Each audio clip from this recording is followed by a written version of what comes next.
oh my god. Oh, I'm tiny. Hang on. Hello, everybody. Welcome. We gotta change up some settings here. Hang on. Reactive. Hang on. Okay. All right. I have the right clothes on. Hang on.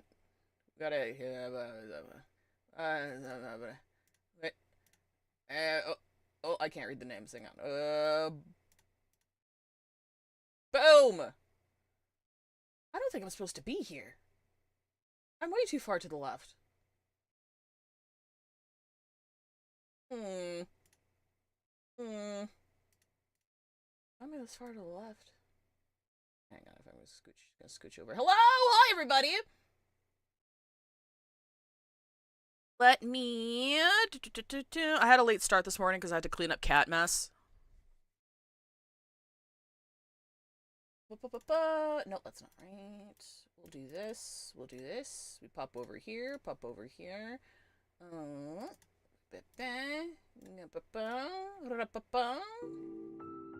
Yes, good, yes.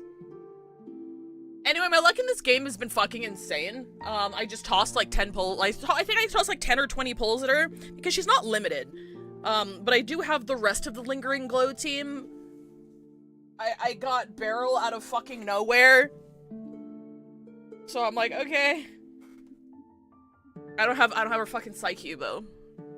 I don't have her fucking Psyche because I haven't done the event yet. Hello! The worst cost of cat ownership, indeed. Hello, everybody. Who do we have in chat? We have, we've got, Death. Thank you, Death, for the 27 months. Thank you, Span, for the, 20 months. Welcome. Hello. Nice seeing you. Long time no see, everybody. Atomic, hello. Rover, hi. Mirthstrike, Fafnir, the Wooly, Valheim, Aliexter, Baka, Redshifted, hi. Beta Vash. There's everybody. Hi! Me with Limbus? Hell yeah. I wish good luck to everybody in all of their polls.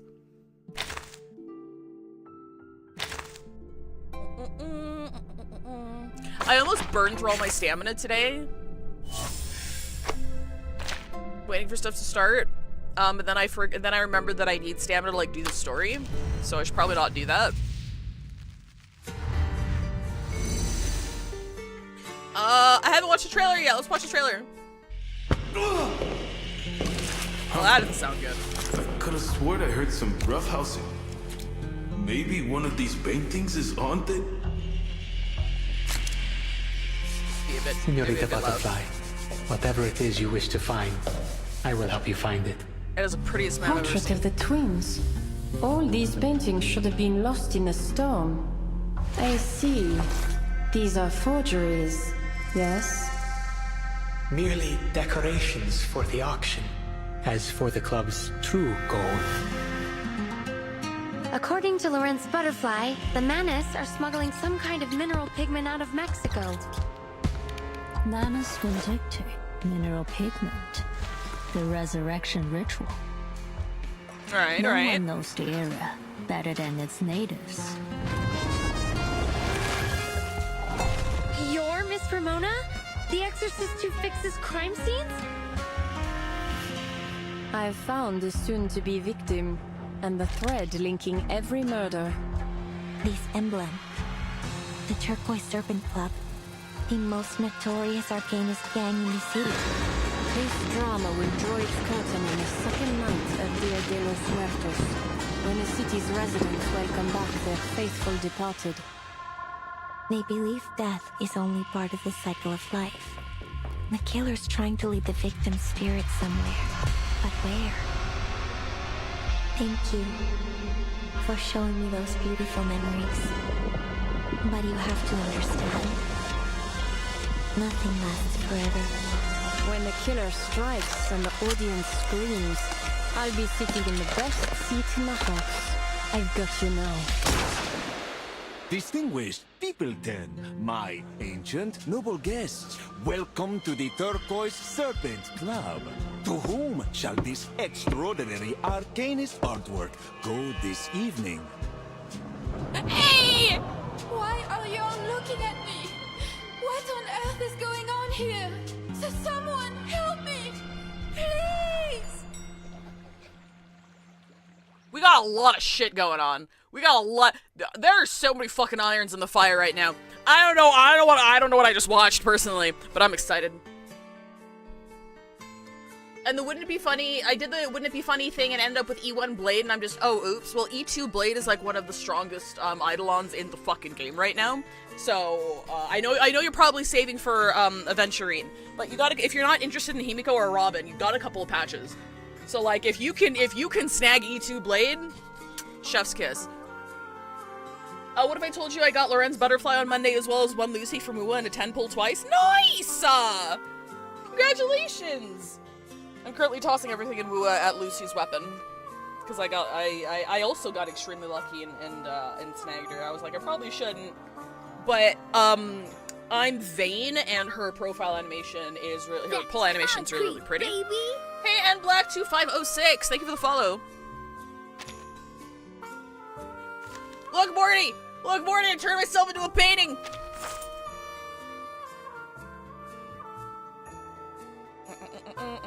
Yeah, I haven't touched any of this yet, because I haven't started. Alright. I don't know much about this patch. Obviously, it takes place in Mexico. Mexico. Obviously, it's Dia de los Muertos? Muertos? And, all I know is that CN reacted very badly to Lorenz because apparently she's really, really mean and does a lot of, like, really unlikable stuff. So you know what?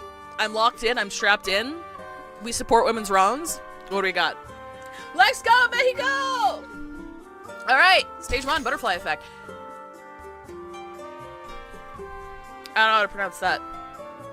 Loteria? Oh, is this a currency? There's endless creativity, has everybody sees it. Plaster can be exchanged stretching out. Step into the walls and plaster into a journey of the heart from the Americas. Cool.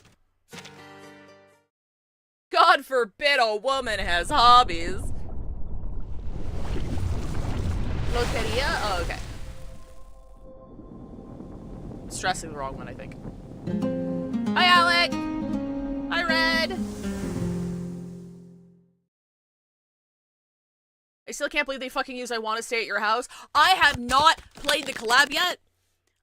We're having a watch party. La cobija de los pobres. El sol. Real quick, we're having an Edge Runners watch party in 1 week, so next Saturday. I haven't seen Edge Runners yet, so we're gonna binge all of Edge Runners in the Discord, and then right after that, I'm gonna go live and we're gonna do the Wuthering Waves Cyberpunk collab story because I haven't touched it yet because I haven't seen the show. So that's gonna be dope. I'm excited to watch Edge Runners.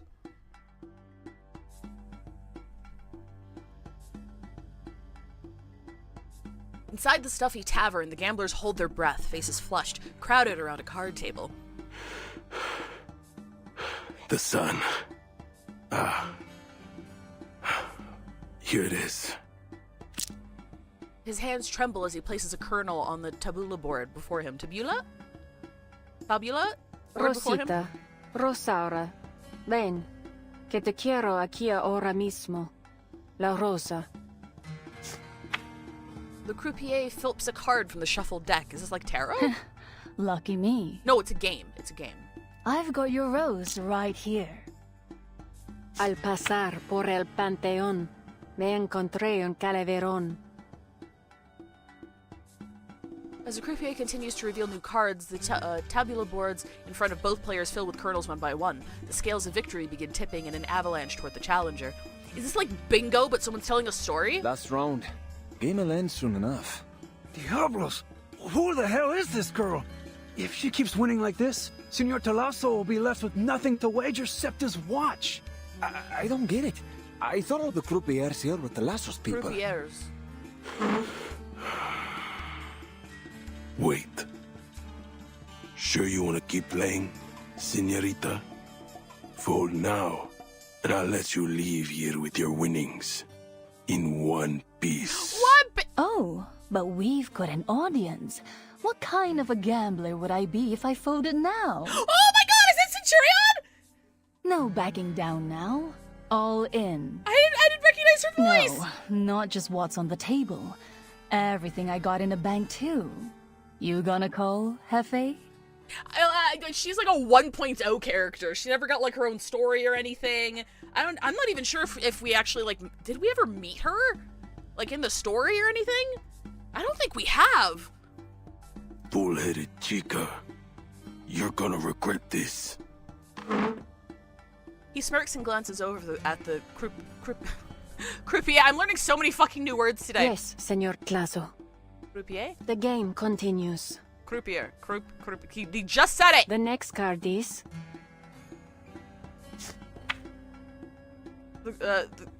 Croupier sets a hand on the desk. Vuelve a la tierra. Vuelve a la vida. What are you talking about? Never heard of verse like that before. Trusting that luck is, as ever, on her side, the challenger places the final kernel on the tabula board. Vuelve a la tierra. Vuelve a la vida. It's the butterfly. Loteria! Oh, it is like bingo.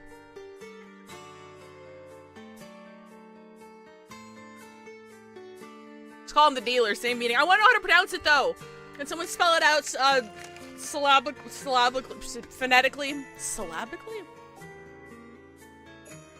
Look, my mind's been scattered since I woke up, like, yesterday. Read my Recollet! Oh my god, we got Recollet too! Croupier. Okay, it is croupier. Okay. Alright. The game is decided. Disbelief ripples through the crowd. 3 whole days. 3 whole days. And this chica hasn't lost a single game. Doesn't matter if stress. it's It's the stress I got wrong. Russian roulette, or la loteria. She's taken down all the best gamblers in Tolosso's gang. And now she's gunning for the man himself. Unbelievable. Oh my god, are Recoleta and, Centurion gonna meet? No, it isn't possible. You cheated. At the center of it all, the capo sweeps everything off the table in a fury. Ain't no such thing as La Mariposa card. It don't exist. What you trying to pull, huh? Sir, I don't know. You provided and shuffled the cards yourself. Quit whining, senor. How many times do I have to tell you? It's all luck. A win is a win. There are no takebacks at the gambling table. Besides, this is your turf. You think I'm stupid enough to cheat here of all places? All right. I'll see you with my winnings this time tomorrow. That is, pay me, a bitch. million in chips and that thing... What was it? Something from that club of yours? Anyway, you know what it is. Nos vemos. The lucky challenger laughs as she prepares to leave. The man across the table slumps back in his chair. It's far more than he can afford to lose. Senor Talasso, I kept my eye on her the whole time. She really didn't cheat. Forget it. Ain't important. Follow her. She can't make it out of here alive.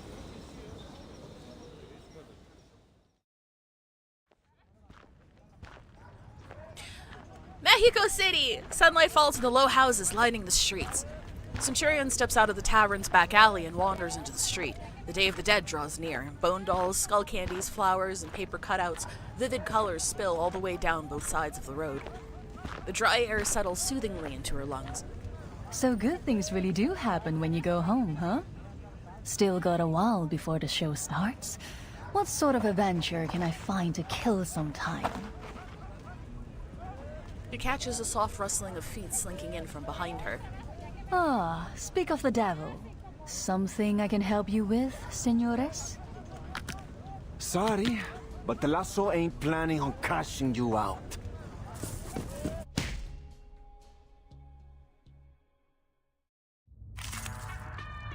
Okay, well we gotta hang on. We gotta... let me see. Actually, I think I'll replace this one because at least I'll remember this one easier. Okay, hang on. We gotta hang. Recommended. Wait, hey, what? No, I think we're strong enough. I think we're gonna be strong enough. We're gonna be strong enough. We'll be fine. We'll do fucking,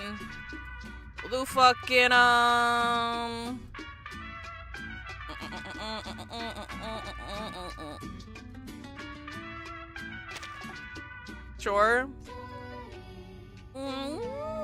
It doesn't matter. It doesn't matter. We are vastly over fucking powered. It literally does not matter what we do here. Do fucking sure.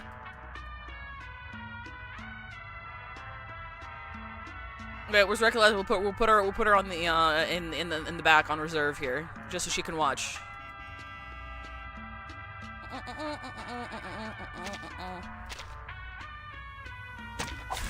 Hey, give me a chip. Just one with the lowest denomination.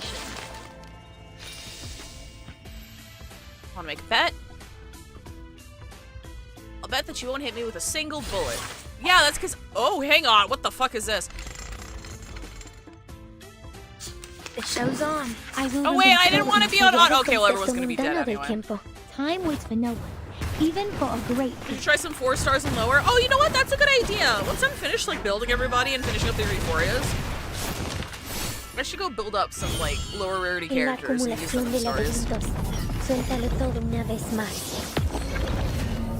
I know it's Mexico, but my brain is still yelling, "Come to Brazil." Oh, she's not back up. She's here. She's on field. I didn't see him. What are you doing? You're right next to her. How are you still missing? Should I know? Could it really be pure luck? It's impossible. There's no way we can catch her. Just keep her occupied until Senor Tlazo comes, or we're dead meat. El camino a Tlón. Plan Tú decides. Never fucking dead. En la acumulación de laberintos. Suéltalo todo una vez más. Yeah, her Arcanist power revolves around probability, I haven't had a eureka strong. moment like this in a while. The poem I just wrote is amazing. Ooh, cutscene. Operation Codename. White The woman jump scare. sacrifice? Eats Papalotl? Is that a 9 trials fucking of mimic death? jewelry box? The last one has a good ring to it. I can already see the expression on the faces of those Laplace rats. Performer, Lawrence Butterfly. Laplace Target rats, has eh? entered the crossroads at Juarez Street, activating Chaos Interference Device. Chaos interference device activated. Rumbling roaring Tip. box. Oh wait, Rumbling X! Roaring box upgrade completed. Should a problem occur, please call the developer. Provided you manage to survive. Ha ha. Nice one, X. But what's the contact number? Yeah, I'll show you guys. I'll show you guys X after. Targets, no followers. Ain't no way. We gotta get backup from Senor Tlazo. Get her! Your voice cracks.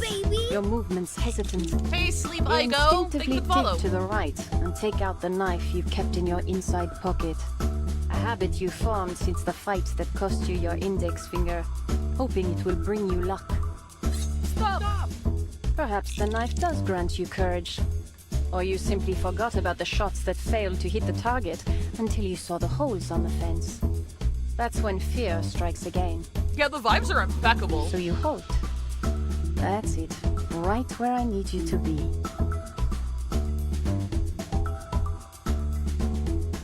Virtual environmental model constructed. All variables within predicted range. Short-term behavior prediction possible. Conditions ideal. Initial condition disturbance activated. What's that sound? Look out!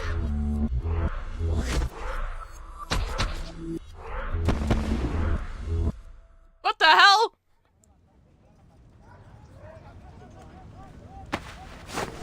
The dust settles and a mysterious woman leaps down from the rooftop. Centurion, unharmed and unfazed, sizes up this newcomer. It's you, the croupier from the bar. Guess I owe you some thanks. My pleasure. I've heard of you. The legendary coin girl. Even without my help, you'd have come out on top. True, but not as easily. I could have missed tonight's show. So, what do you want in return? Sharper Dantes? Loco Chow? How about a magic show? The escapes will have your jaw on the floor. Anything but this coin. You name it, and it'll be yours by morning. Appreciated. She narrows her eyes, satisfied with Centurion's willingness to cooperate. There is something I want from you. It was something you won at the table. A secret letter from the Turquoise Serpent Club.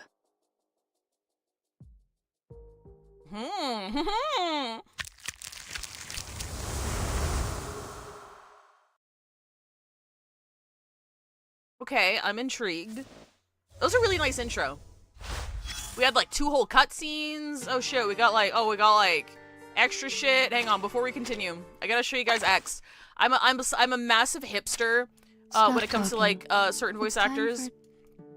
So I gotta show you guys X real quick. Where is he? Did I miss him? I did. I think I missed him. Where the fuck is he? No, I didn't miss him. But I have him leveled up. It's so nice to meet you. Oh, yeah, well, this is a skin. I've been waiting for so long.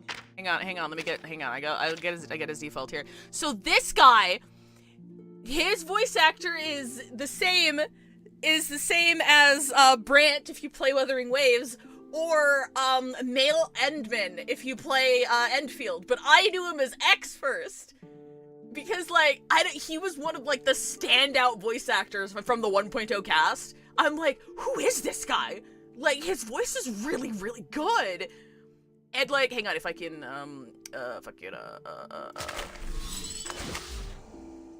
like, he's so cute. Everything in the world is born of laws and regulations. There are no coincidences, let alone adventures. There are only expected results, such as our encounter. This dude killed a man with a giant Rube Goldberg machine, and no one could prove it. It was very funny. It was very funny. He's not right in the head. I'm gonna put his skin back on though. Damn, Julia, your character bot. Thank you. I'm insanely lucky, and I'm also like a day 1 player. On global at the very least. Bonjour.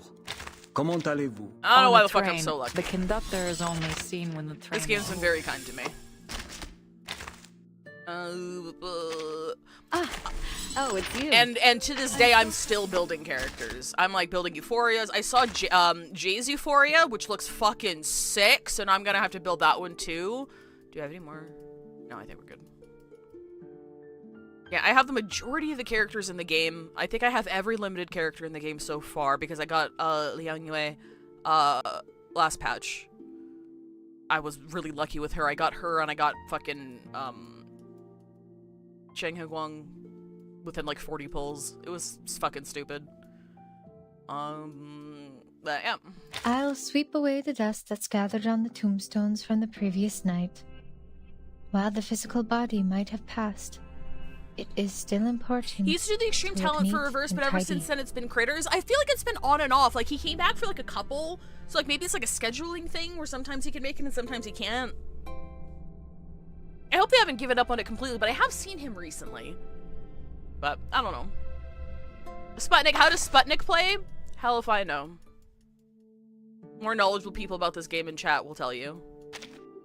115, 116. Oh, hey, I am... Oh, damn it. 114, 115. Wait, hang on, I need to show you. She also got a skin? She's chilling? She's on vacation? She's doing great?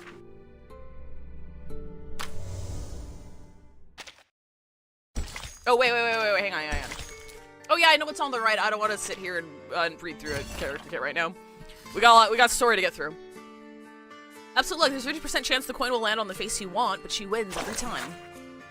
You'll have a passionate young woman, a universal star kissed by a lucky coin, which for your day's most beloved old friend, Miss Centurion, in Mexico City on the 15th of this month. Find her at Plaza Garibaldi during the day, chatting with street musicians and sharing drinks with hungover drunks.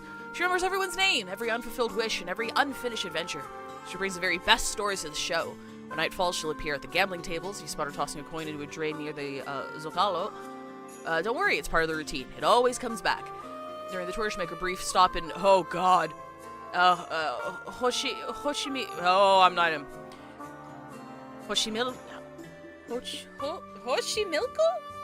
Milcho? To mix the most challenging cocktail of the century with hot sauce and apple juice. From there, she'll head to the lakeside to make her death-defying leap as the locals scream the legend of the girl with the golden coin will reach unprecedented heights. Of course, we can't rule out the possibility that she'll hop aboard a passing train and turn into an impromptu adventure show. Note for the audience, after the show, if you lost all sense of what luck even means, take that as proof you fully enjoyed her performance. Festival visitors and newspaper left behind on the balcony. Okay, we're just gonna skim this super quick. We're a diplomat. Motorcade proceeded. Stop. Streetcar bells echoed. Bones of marigolds. Decided to be no stranger to Aztec mythology, the sunstone, and the origins of the festival.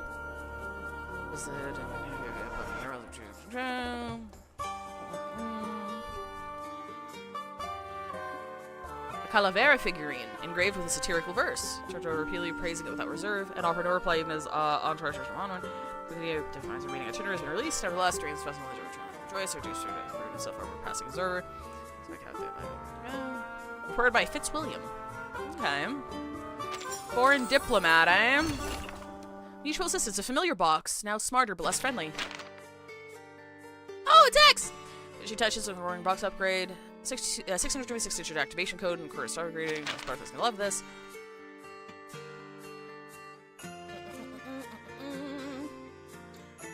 Oh, Immortal You, Lauren's butterfly is his boss. That makes sense. Remember that Ms. Marguerite invented. She once has to be sent to Mr. Ulrich. Time for your Reeves is the very same one. Rumbling Roaring Box X now. A new version features outstanding intelligence that comes fully equipped with particularly ingenious innovations from yours truly. Loaded with a newly designed voice system. She'll never find herself bored while she's working in the field. How's Ms. Marguerite doing? Same as always, just to say you could probably run a journey around the world except Laplace. That's why. Oh, so she hates Laplace, but she's like, she works there. That's why I've been overseeing this Roaring Box upgrade myself. Should a problem occur, please call the developer, provided you manage to survive. Done. You want to leave a message? He's so cheeky. Determinism and chaos theory, a debate that has raged since the 19th century. Dude, we had a whole determinism, like, aside playing Zato the past couple of days. Crazy how this all ties together, eh? If one of the NPCs, like, disappears by the end of this, I'm gonna freak out. Sometime during the next day, a strange atmosphere hangs over the tavern where the gamblers usually gather. Señor Trazo? I love this stream and everything in it. Aww. Yeah? That lucky-ass chica's been counting her winnings for a while now, along with some other chica. They planning something? Senor, you think it's time we... Cram it. The rebuke comes like the snap of a frightened dog. We can't afford to mess with arcanists. Hers ain't no ordinary luck, I tell you. Must have used some kind of witchcraft or something. You heard about those people who drowned on dry land? Or just up and disappeared from locked rooms? That's just the start of the weird they get up to. One of our associates in the police told me that was all because of some arcane skill. So unless you're looking to join those stiffs, you stay away from these outsiders. As they trade wild theories about witchcraft and arcanum, the two figures in the corner exchange a glance over the opened letter in their hands. Cuando el Tonapuali y el Xupuali vuelven a alinearse, celebramos que el fin del mundo se ha postergado. When the sacred calendar and the solar calendar realign, we celebrate the delaying of doomsday. Subimos al cerro de la estrella y vemos a las estrellas coronar el cielo. We climb up the hill of the star and watch the stars reach their zenith. The annual art auction will commence soon. The Turquoise Serpent Club sincerely looks forward to your arrival. Trying a little hard. An art auction, huh? Ah, an invitation with no time or location. So, this is the ladder of supposedly incredible value? What's your excuse this time, Flasso? It's gibberish. Do I have to remind you how much you owe me? The eavesdropping capo straightens in his seat. I can't tell you nothing. I mean it. I don't got a clue neither. I got the thing off some desperate gambler. Claimed it holds the biggest secret in Mexico City. But before I could make him... ask him anything more, he skipped the border. As for this club, all I know is that it's hidden away in some plantation outside of the city. But I ain't never heard of no auction. No humans ever set foot in that place. Arcanist territory. Great. A conversation utterly devoid of useful information. This line on the invitation, when the sacred and solar calendars realign, it's referring to an Aztec myth about the coming of the end of the world. So, once every 52 years, at the full cycle of the Aztec calendar, the Aztecs held their new fire ceremony to celebrate that they survived another cycle. Before the new sun rose, they climbed up the hill of the star and watched the Pleiades star cluster reach its zenith. Look at these symbols. These represent the 20 days in the tonal puali. Their order guides the flow of energy. It's an incantation to activate a ritual. The key to its activation is the flint knife symbol, called the Tecpatl. It represents the dates of the new fire ceremony. The question is, where will the ritual take place? According to the changes observed in the chaotic energy within the area, a large-scale artificial supernatural phenomenon is likely to occur in Mexico.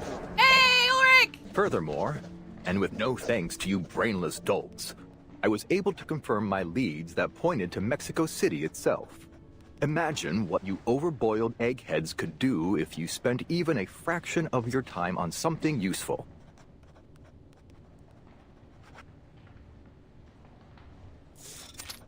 Conference room, Laplace. In the meeting room, Ulrich tucks the letter away, his ferrofluid resting languid in his tank. This is the latest update from Lorenz Butterfly. She's named the plan the 9 Trials of Death. Völlig lächerlich. Ah, Enigma! This is already the 3rd letter from her this month. Are you seriously planning a joint paper with this butterfly? Naturally, and don't worry, I'll be sure to include your name in the acknowledgements. Her first letter claimed that Lorenz's informants discovered a new type of arcane material. One that has been circulating across the globe since our reversal to 1920. The Manus has been using it to revive the dead, smuggling the material under the guise of a common mineral pigment. In her second letter, she tracked down its source to Mexico City. And now this.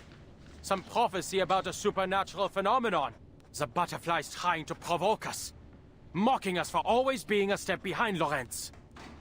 Do I have to remind you that she did the same thing after the 3rd, 6th, and the 7th storms, Substitute Director Adler? Substitute Director. Pardon my interruption, but you didn't call this meeting just for us to be an audience to your squabbling, did you? Hearing the argument go on long enough, the focused researcher finally speaks up. Certainly not. Which reminds me, Pointer, I have something to tell you. In accordance with Plessetsk branch tradition, we have decided to hold a party to celebrate your and Hisabeth's successful completion of your field mission here at headquarters. Oh, Hisabeth! Though I personally disagree with the principle. In order to spare time for the party, I've informed the Storm Research Group to extend their workday to 12 hours for the week. Ulrich! I do believe I've truly cracked this humanitarian management thing, though researcher Regulus may disagree. I would be inclined to disagree as well. Besides, we've already been back for 3 weeks now. Their chatter is cut short as the meeting room door opens. An assistant walks in along with another not unfamiliar face. Enough about all that. Settle in, everyone. And would you get down from that table? The meeting's about to begin. Considering some of you never have, or have never cared to understand Laplace's structure, I think it's necessary I fill you in. The funding committee and the staff committee are responsible for evaluating the risk of each project. Put simply, they are the ones who approve or fail your budget applications. With that said, allow me to introduce Mr. Ludwig, the new representative of the staff committee. Greetings, everyone. Oh my god, it's Ludwig! Okay, so apparently this is Kave's VA. Apparently this is Ben. I wasn't aware you'd recovered. Glad to see you're well, Mr. Ludwig. the art. I can't believe that artwork is probably like a lot of people's first exposure to Reverse 1999. I mean, whatever does it for you, I suppose. But I just think it's very funny. The bird-headed man offers a gentle, appreciative nod. Thank you. I will be assisting you in your research from now on. In fact, the topic of this meeting is related to your prior discussion. Who? Oh, hang on, I'll bring him up.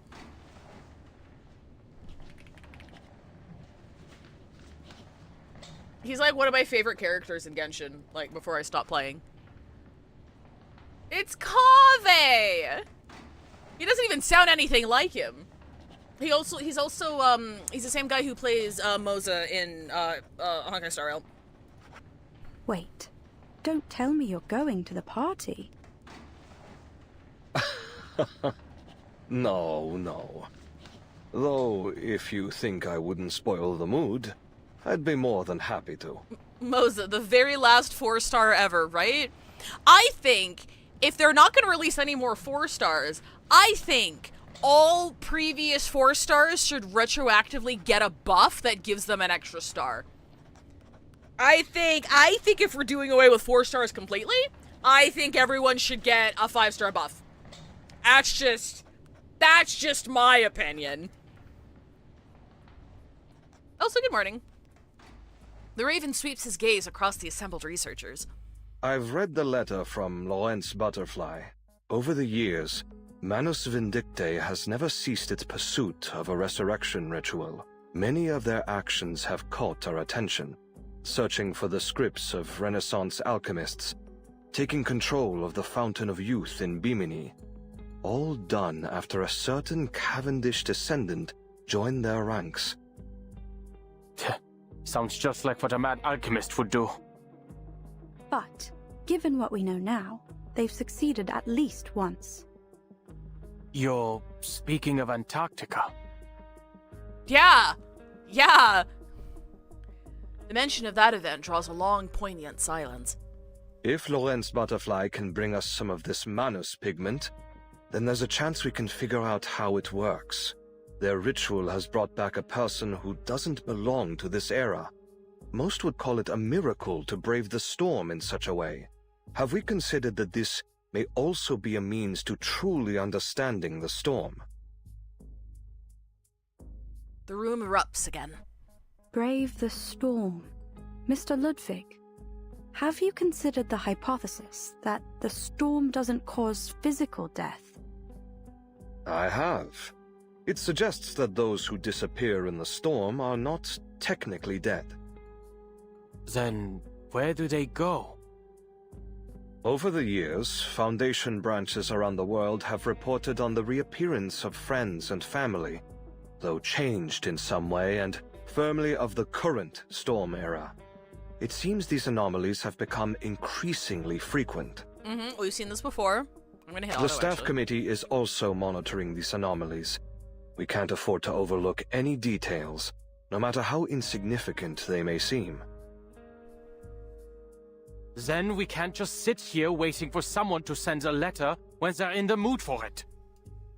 That is, if the staff committee allows us to act. Never mind, Otto's always too slow for me. He lets the words rest before turning to a new topic. As it happens, after the second letter, I took the initiative to commission someone to investigate. I have a contract. Why him got bird for head? Thank you for the 24 months, Mobius. Why him got bird for head? Though she's a Foundation employee, her body was made by Laplace, so she volunteered to do some field work for us. Have you seen the ferrofluid guy? As it happens, I took the initiative to commission someone to investigate. Foundation employee, her body was made by Laplace. There may be the occasional minor incident, but she's in the Timekeeper's unit, so she can be trusted. Who's he talking about? An excellent choice. With the Timekeeper's help, she can operate without the Foundation's surveillance. Exactly. And she's particularly adept at keeping secrets. I hope this won't involve any inhumane methods, Adler. No need. Her memory will take care of it for us. Or should I say, her lack thereof. Oh, is this, what's her name, Loggerhead?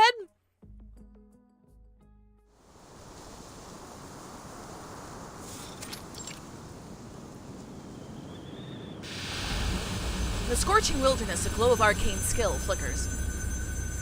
Enigma's trusted investigator teleports into the place where the flickering light had been.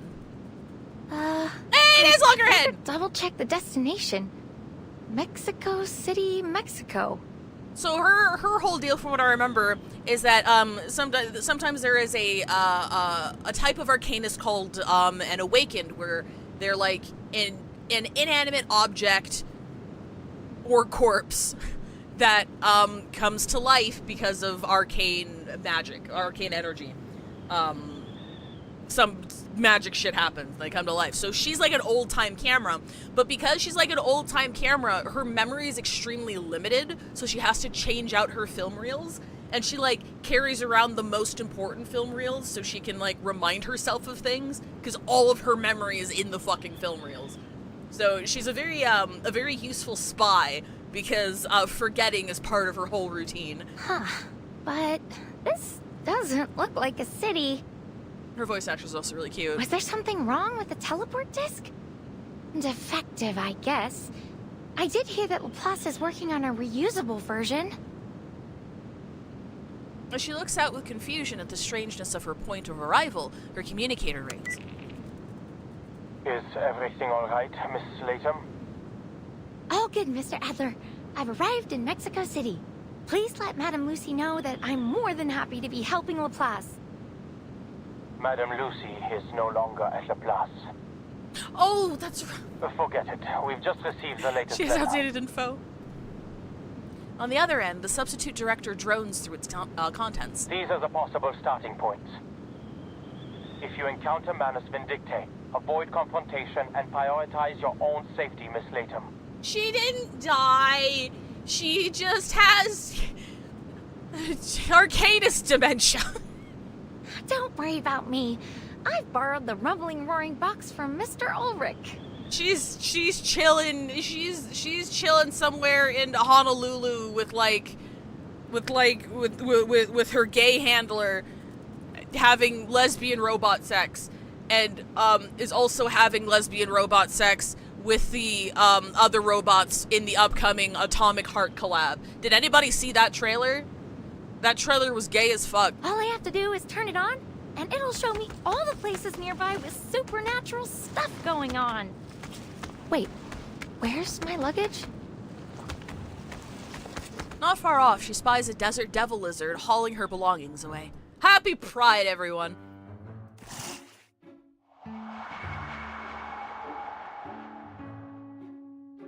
Get Stop that right there. lizard!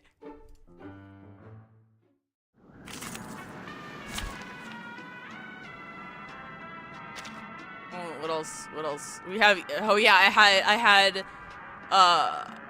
easy, and then I had green easy. Oh, this one's fun. I don't have to do anything. Your request has been heard. His trumpets sound. The judgment day has come. Yay! Wait, that's the rumbling roaring box I borrowed from Mr. Ulrich. It's already over, Loggerhead. No, you broke it. Warning, warning. The puppy is fleeing the scene at its maximum speed. You have to go to New Mexico to find the lesbian lizards.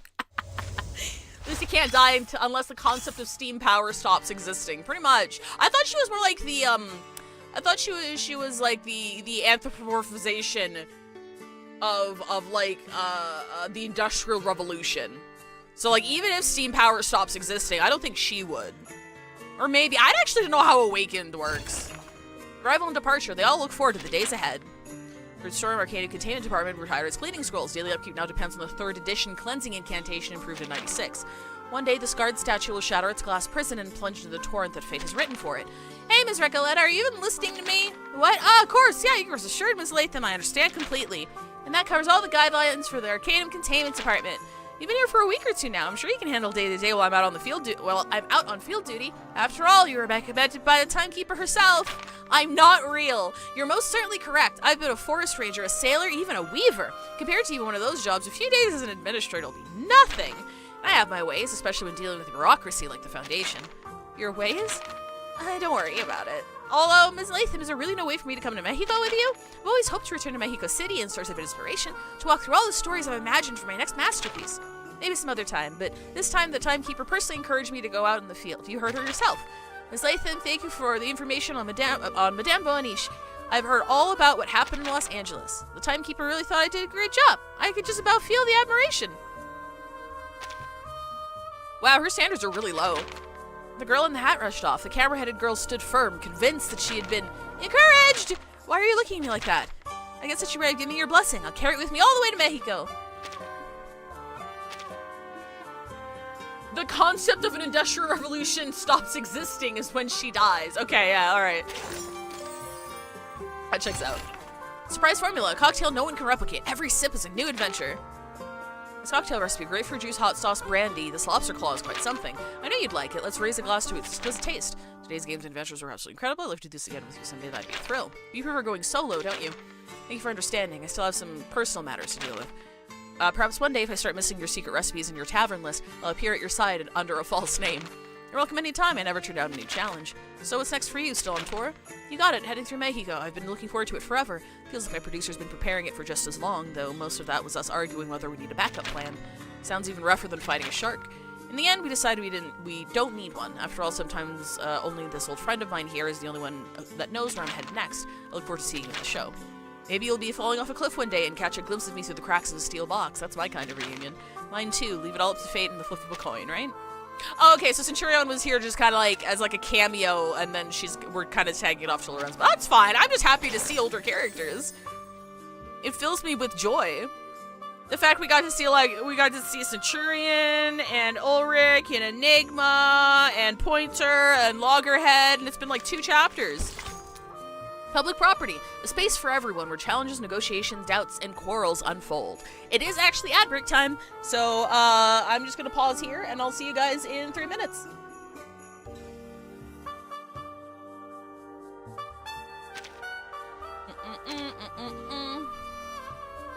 What do we do?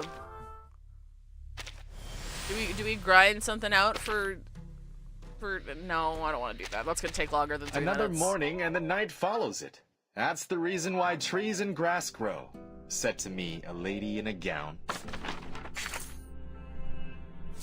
It's really funny when you like listen to the 1.0 characters' voice lines, because that was when the translations were like super wonky. So sometimes they say shit like that, and you're like, I don't know what the fuck you're talking Today about. You are 27 minutes and 35 seconds later than usual. Oh, it's okay, my dear friend. Sorry. You do need more sleep. I'm tired. I'm always tired. I can't remember the last time I wasn't tired. I'm sleepy.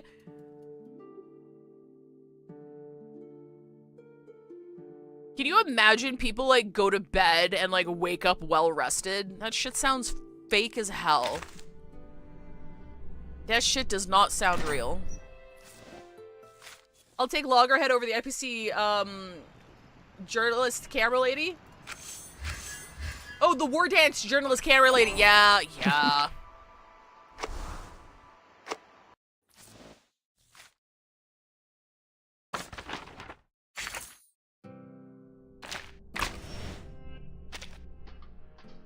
Good morning. You're having sprinkle spangles. Shame that I can't have any. Or shall we run a simulation? Come, I will open my mouth and you will take a spoonful in front of the screen and act like you're going to feed me. She's so cute. I like, usually I do farming or whatever. I don't have enough stamina for that. I need to save I only have like 1 or 2 refills, and I need to save them in case we need them for the story.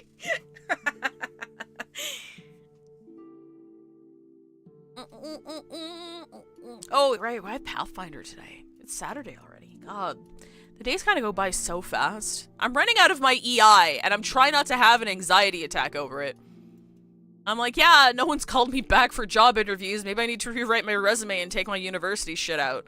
Because, like, everyone I've talked to is like, yeah, you should take your university shit out because people will turn you down based on that. I'm like, I hate the world. I hate the state of the job market. Yeah, I owe him unemployment insurance. It's almost been a full year now, and they only cover you for a year. So I'm trying not to panic about that.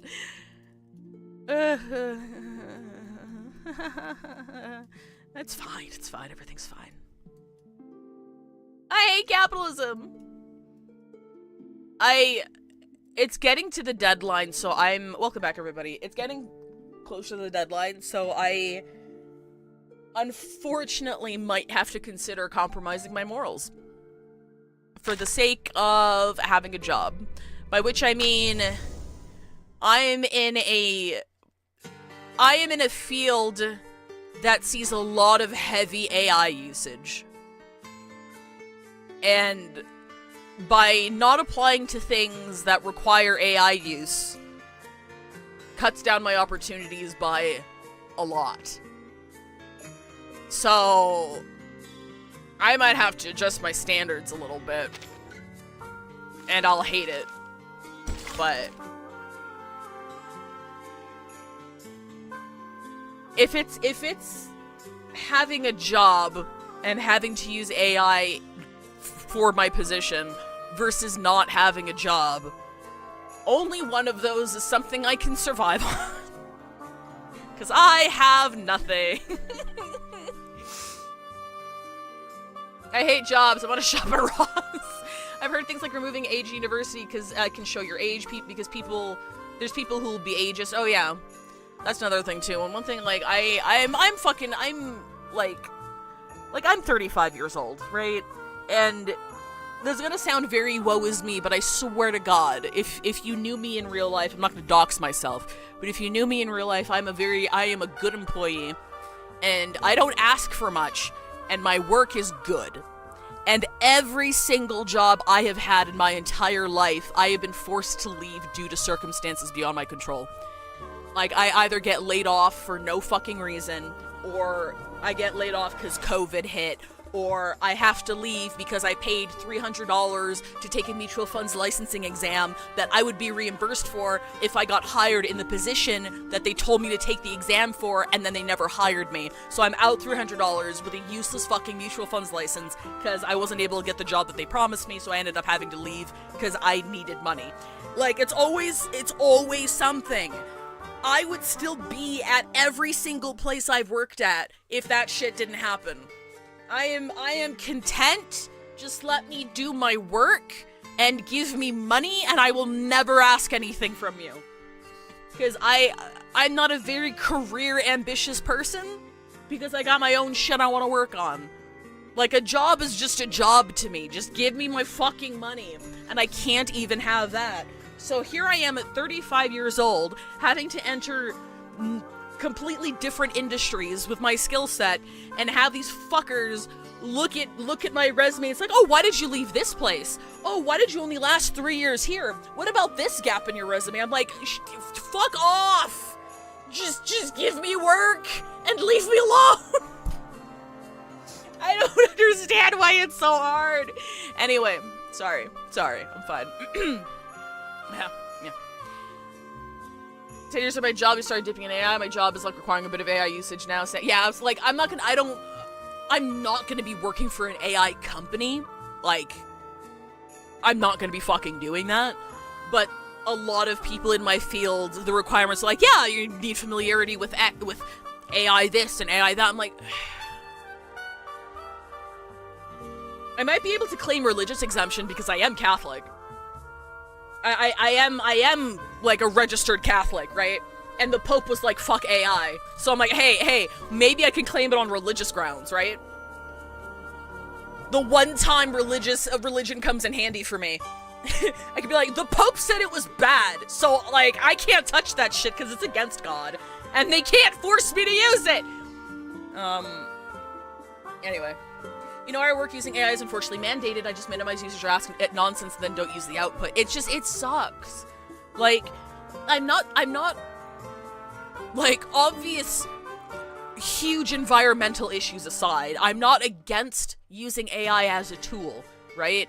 But that's not how it's, like, encouraged everywhere. Because tech bros are pushing it to replace everything with its stupid shit fucking output that is scraped from information we've had for free and copyrighted information for fucking decades. And it's just, it's not... If it's a tool, it should be optional.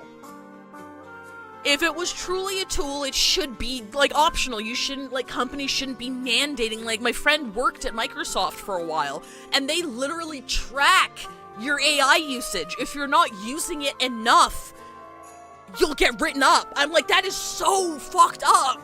That is so... If it's really a tool, if it's really just a tool, why are you forcing people to use it if you can get along just fine without it?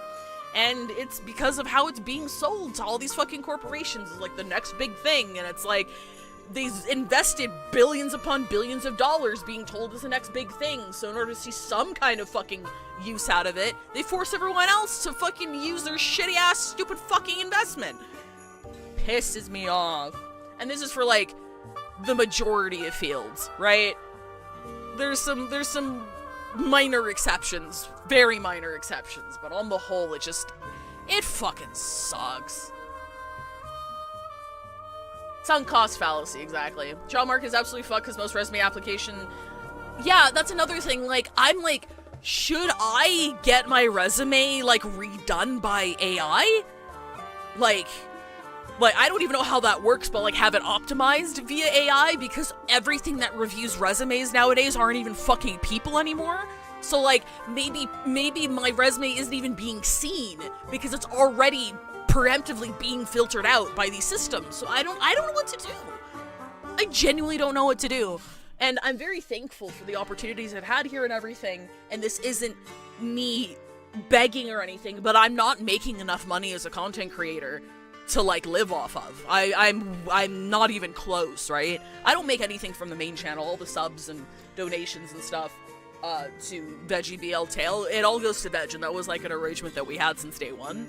Because, you know, I had a steady job, and I was like, yeah, life dealt you multiple shit hands, and you're one of my best friends, of course I'll fucking help you.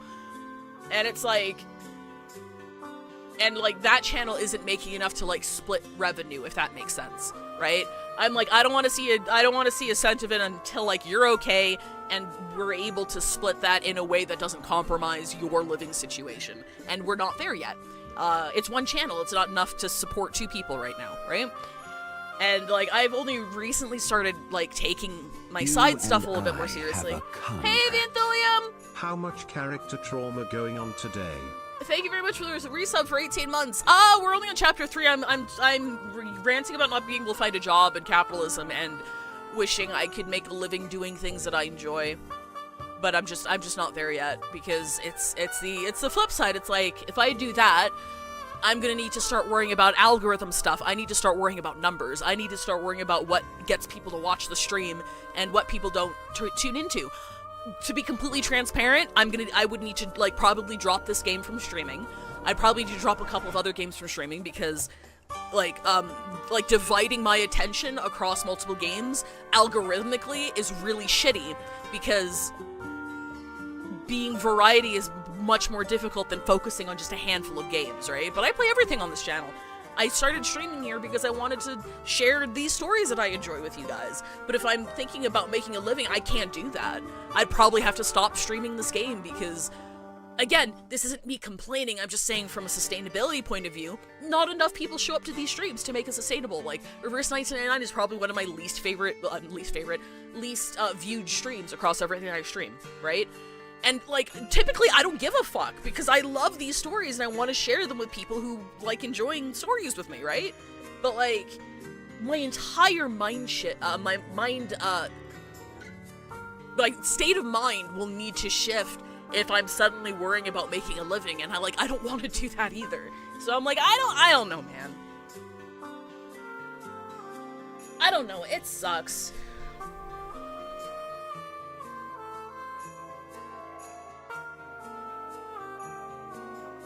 I've heard that you put the real resume on top and basically copy the entire job listing underneath. I need to start. I need to take a couple of days and like look into how to optimize resumes for AI.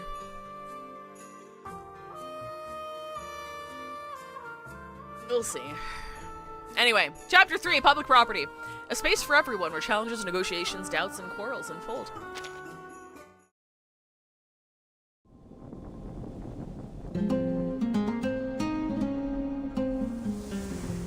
Anyway, at least we got gotcha games, right? Did we get anything from the crime scene? Similar to the last 3 cases, they're almost certainly serial murders. But the intervals are getting shorter. Our perp skills are improving. Same method. An enclosed room. No abnormalities in the victim leading up to their death. The surrounding residents all think this place is haunted. Worse than haunted. Still no sign of our suspect, I take it. I'll check fanworks after next ad break, Rover. Thank you, though. Don't even mention it. Victim was in a load of dead.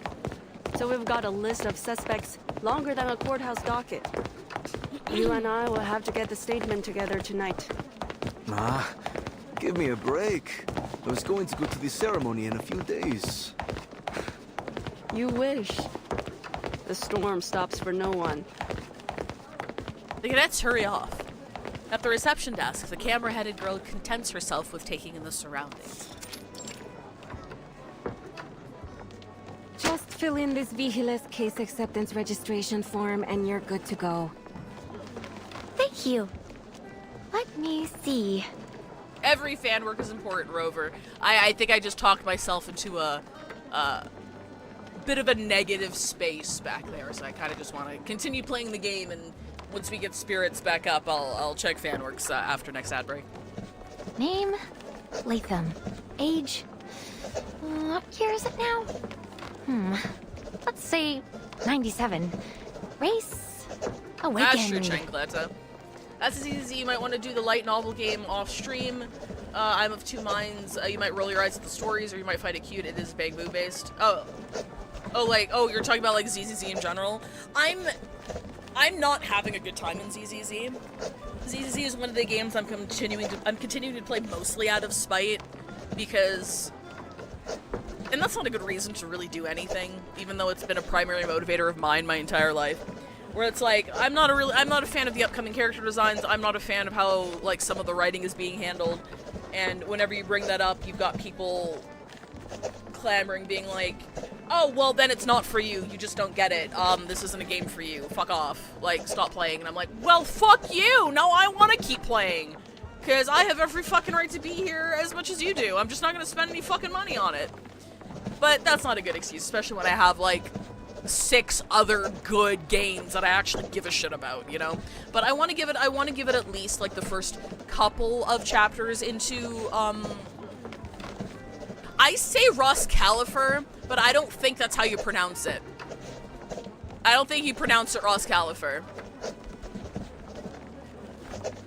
That's how it got coded into my head when I read it, and then people said it out loud. I'm like, oh wait, that's not how you pronounce it at all. But anyway, the new area. Hi, Cobalt Object 1855. Looks like you got reversed too. But we'll see. I'll give ZZ at least a couple more patches to really, like, sink its teeth into the new area, because new area's Art Deco aesthetics look really good. Like, aesthetically, I'm excited. Like, from an environmental and map standpoint. But otherwise, I'm like, eh. By the way, is this Mexico City the capital of Mexico? It certainly is. Thank you, Aliextra. This is the Vigiles Bureau temporary branch in Zocalo, Mexico City. Oh, did she pronounce it Vigiles? We thought there'd been another murder when we received your distress signal. I can't believe we just got out of Umineko and I started, like, another locked room mystery. What the fuck? Thank you, Agatha Christie. It certainly is. This is the Vigiles Bureau Vigiles? Okay. Murder? No. Nothing that horrible. The implication seems to be lost on her. Thanks so much. I'd never have gotten out of that desert alive if it weren't for you. I'll make sure to write you a thank you letter once I get back to the Foundation. Oh, could you help me check out my teleport discs? I think there's something wrong with them. I can leave them all here and take them back in a couple... Just a few desert devil lizards, huh? The receptionist snatches the form from her hands. I'm sick of this. Just days ago, a Foundation employee showed up with a warrant, took away half our most important files, and left the archives in a complete mess. And now here you are. Anyway, I'll be writing a letter of my own to your headquarters for wasting Vigiles resources. Damn.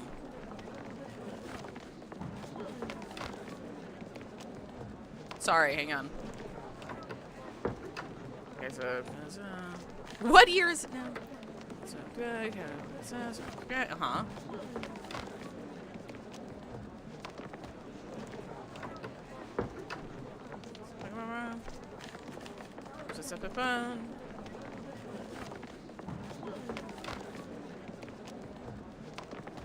Okay, alright, okay.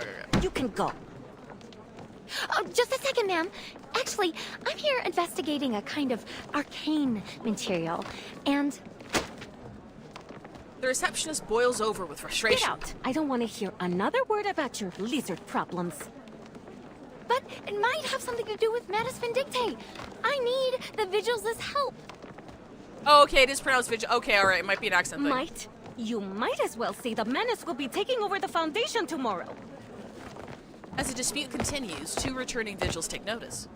What's going on here? Hey, Black Ibis! Haven't seen you in a hot second. Hey, if it isn't Latham, what brings you here? They're playing Path to Nowhere, and that gacha game is kind of crazy. Oh my god, isn't Path to Nowhere the Yuri game?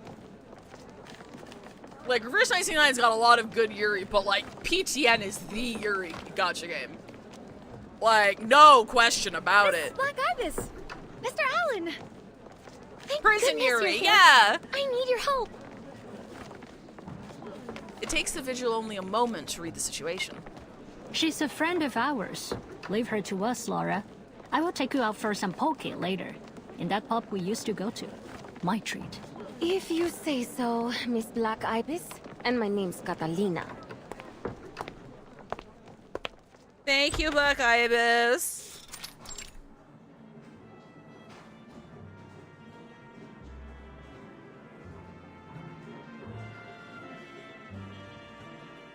Surprise on Twitch now. Cobalt Object is my YouTube account. Hey, should I call you Cobalt or should I call you Chancellor? Oh, it's the mural from the chapter. Oh, this looks unfinished. And the chapter transitions. Oh, okay, it is unfinished. Okay, it's in progress. I didn't see the fucking scaffolding. The Vigil and her cadet lead the visitor into the Grand Hall. They haven't seen each other since the events surrounding a theft at the Arcade and Containment Department. Whoa! Look at this place. This was the Mexico City People's Library, now requisitioned to serve as the Vigils Bureau's temporary branch. It will reopen to the public once we leave. They stop before the enormous mural. On one side, stern-faced young people hold firearms, their eyes set on visions of sun, earth, and the future. On the other, peasant women tend to the harvest. Wait, I know this. The camera-headed girl swaps the film reel in her head and begins to speak. This kind of mural is designed to be seen from different angles as visitors walk up the stairs. Because there's no fixed order to read it, everyone gets their own version of the story. Look at it. So sacred and gentle. A perfect combination of tradition and modernity. Hey, you really know your stuff. I learned it from a documentary. Even made a copy of it so I wouldn't forget. The master of film art fixes her gaze on the blank center of the mural. But this one seems unfinished. It's got nothing to do with the Vigil. I'll tell you that much. Oh, okay, so it looks that way on purpose. These public murals are from artists commissioned by the Secretariat of Public Education. But the painter of this mural went missing not long ago, leaving his work unfinished. He's not the only one. People are disappearing all over. Uh-oh. Apparently, a rising star in this era. We tried to investigate further, but all we discovered was that he got caught up in an Arcanist gang brawl, and then he was gone. Too bad, really. Thank you for the hydrate death. I've got my gamer subs right here. Code Union 10% off, etc. What did they say in the paper? A revolution in theme and skill? A breakthrough in technique? Art really isn't my thing. Vigil interrupts the idle chatter. We only arrived here ourselves a short time ago. Since the last storm, migration into Mexico City has exploded, and the number of arcanist crimes has surged along with it. If Mormons can gain players now, imagine what PTN can do once they advertise itself out entertainment. I always wonder why they don't, like, put more into their marketing. Because, like, for the quality from what I've seen of PTN is, like, outstanding. But, like, I don't hear anything about it. At least with Mormons, I see, like, stuff, like, here and there, and they did a really big marketing push for the Sayano Ute collab, which is what got me to start playing. I'm having a really good time with Mormons, by the way. I'm having a grand old time. The soundtrack is fucking awesome. Like, music in that game's really good. Oh, just like in El Automobile Gris. Legendary gangs, foreign thieves, and sophisticated modern criminal methods. I remember we had more redeem options. I haven't, like, taken any of them down. I've had the same set of redeem. I haven't touched my redeems in a long-ass time. I should probably come up with... Oh, yeah, that's another thing. I complain about, some games are more popular to watch than others. The onus should be on me as a content creator to be like, okay, if I really like doing these stories on stream, right, and they're not as popular as other games, right, I should be figuring out a way to make it more entertaining. So, I should be figuring out a way to make shit more entertaining. And, like, one of those ways is through redeems. But, like, I need to figure some stuff out. Veg has always been the big idea person. He's always like, hey, this is a really cool idea. Let's do this. And I'm like, yeah, sure. I'm the point man, right? I'm like, tell me the idea and I'll figure out how to make it happen. And I wish I was more creative in that way. So I need to learn. I need to learn how to come up with ideas myself. She swaps in a new reel once again. Robbers disguised as officials, going into people's houses with false search warrants, even with the official signatures on them. The stuff they showed in the movie even led to some real-life robbers doing the same thing. Yeah, no coffee breaks for us without some backup from HQ. And to think we've got a diplomat visiting soon. Can you choose some other time? Ooh, the diplomat that we wrote that news article about. Forgive Catalina for being rude just now. We're all just a little burnt out. Oh, I understand. We're the same way after each storm. Oh my, yeah, her animations are adorable, and her voice is really, really cute. I really like her voice. I can't tell you much else.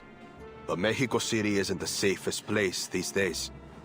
Whatever you do, be careful, Latham. Everyone calls her Latham. I should be calling her Latham and not by, like, her code name. So, what was it you were saying at the reception desk? Something you wanted to find in Mexico City? Right! A kind of special arcane material. Apparently, the Manus disguises it as some kind of mineral pigment to smuggle it out of the city.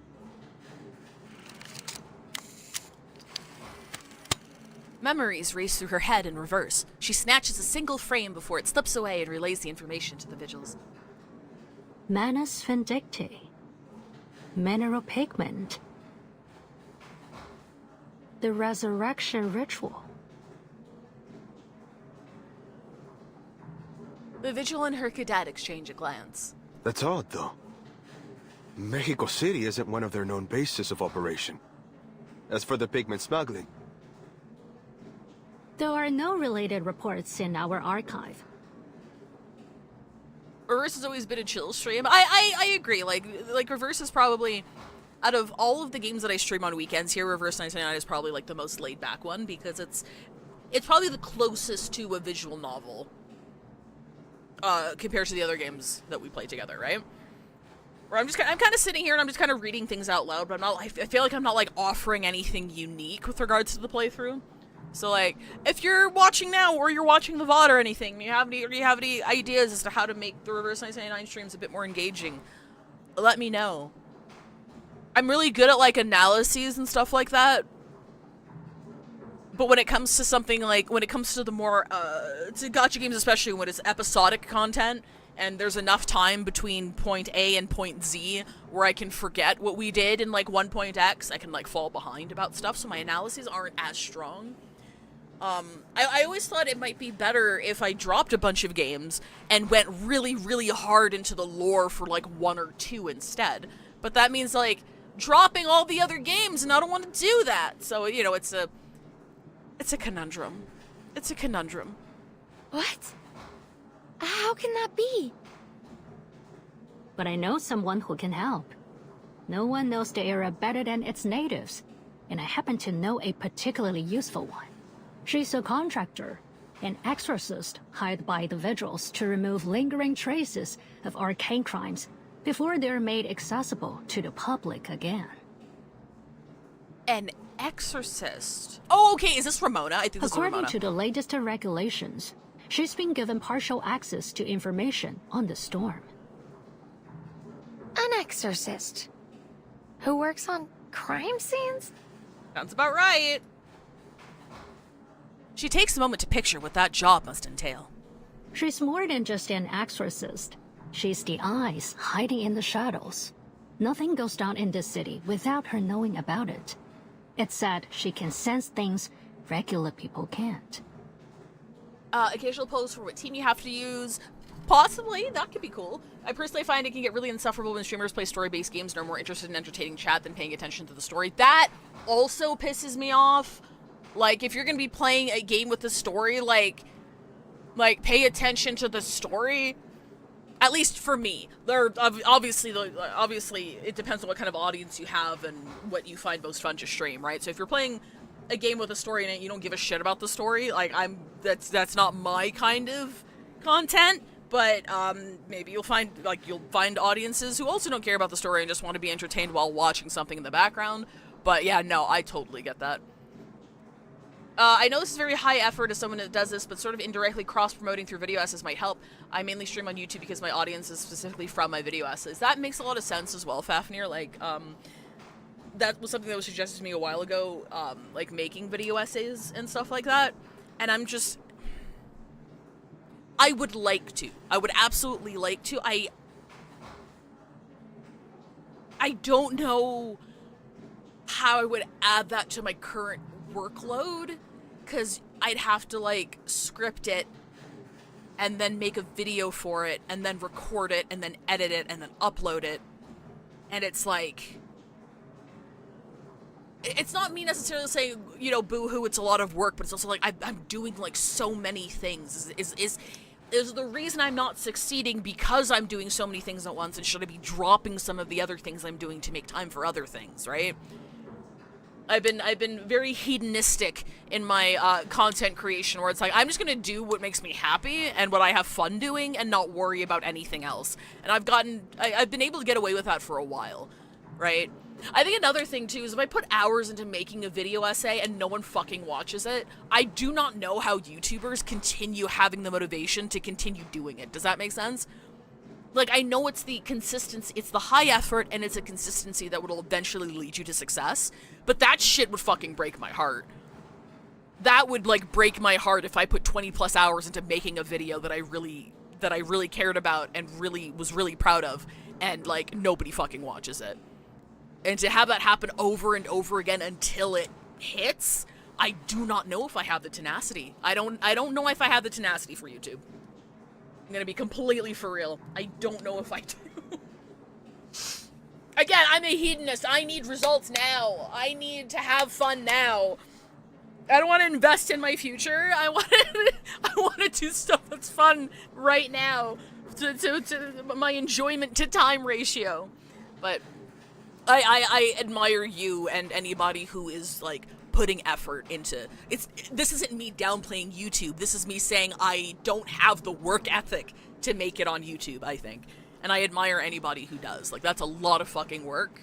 And I watch YouTube all the time, right? Like, I know the kind of content I like on YouTube and the kind of humor and essayists I like on YouTube, but like, if you're doing that shit, like, hats off to you, man. It's a lot of fucking work. And I hope you find all the success in the world. It took a year for anything to click, and I had to cross-promote by clipping shorts related to it, and eventually it got there. That's great, Fafnir. That's awesome. Oh, sorry, hang on. I need to... OBS, you stupid motherfucker. Okay, here we go. I just like the reaction. Speaking of which, you do the Cyberpunk event already? No. Not to cross-promote myself, but, next Saturday in the Discord, we're going to be doing a Cyberpunk watch-through. It's going to start when my stream time normally starts, and we're going to be doing that in Discord, and then after we're finished that, we're going to be hopping straight into Wuthering Waves. I'm going to start stream, and we're doing the Wuthering Waves collab right after the Watchers. So that'll be next week. But it won't be, the stream won't be at the normal time. The stream will probably start around when I normally end on Saturdays. So I usually stream my time from 10 to like 2, 3 o'clock, maybe longer if it's a very long patch. But next Saturday I'll be starting at like 2, 3 o'clock after we're done watching Edgerunners.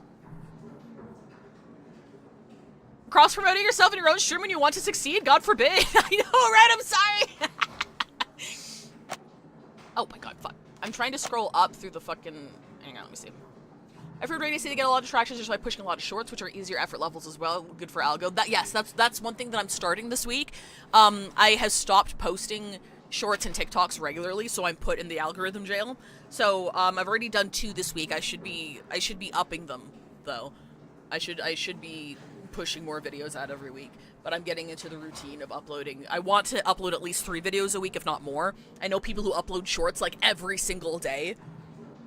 And I'm like, shit, I don't think I'm funny enough to upload shorts every single day. / non-derogatory. / non-derogatory. Like, I don't want to be uploading just whatever for the sake of uploading. I want to upload, like, bits that I'm actually proud of and think are kind of funny, if that makes sense.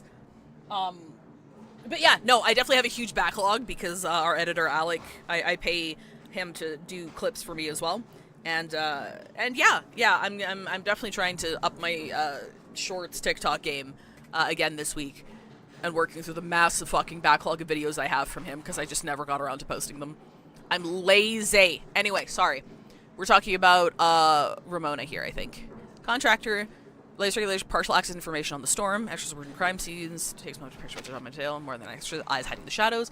Nothing goes down in the city without her knowing about it, so she can sense things regular people. I have to say, she's piqued my curiosity. Something tells me that she would make a great vigil. I want to hire her. I offered to recommend her for vigil selection. I want to hire her. She'd pass with flying colors. But she turned me down. She's like, I don't like your color scheme, really. I really just don't want to wear the uniform. Perhaps you can talk her into helping you. Or even joining us. You'll need a serious way with words to do that. Okay. Thank you so much, Miss Black Ibis, Mr. Allen.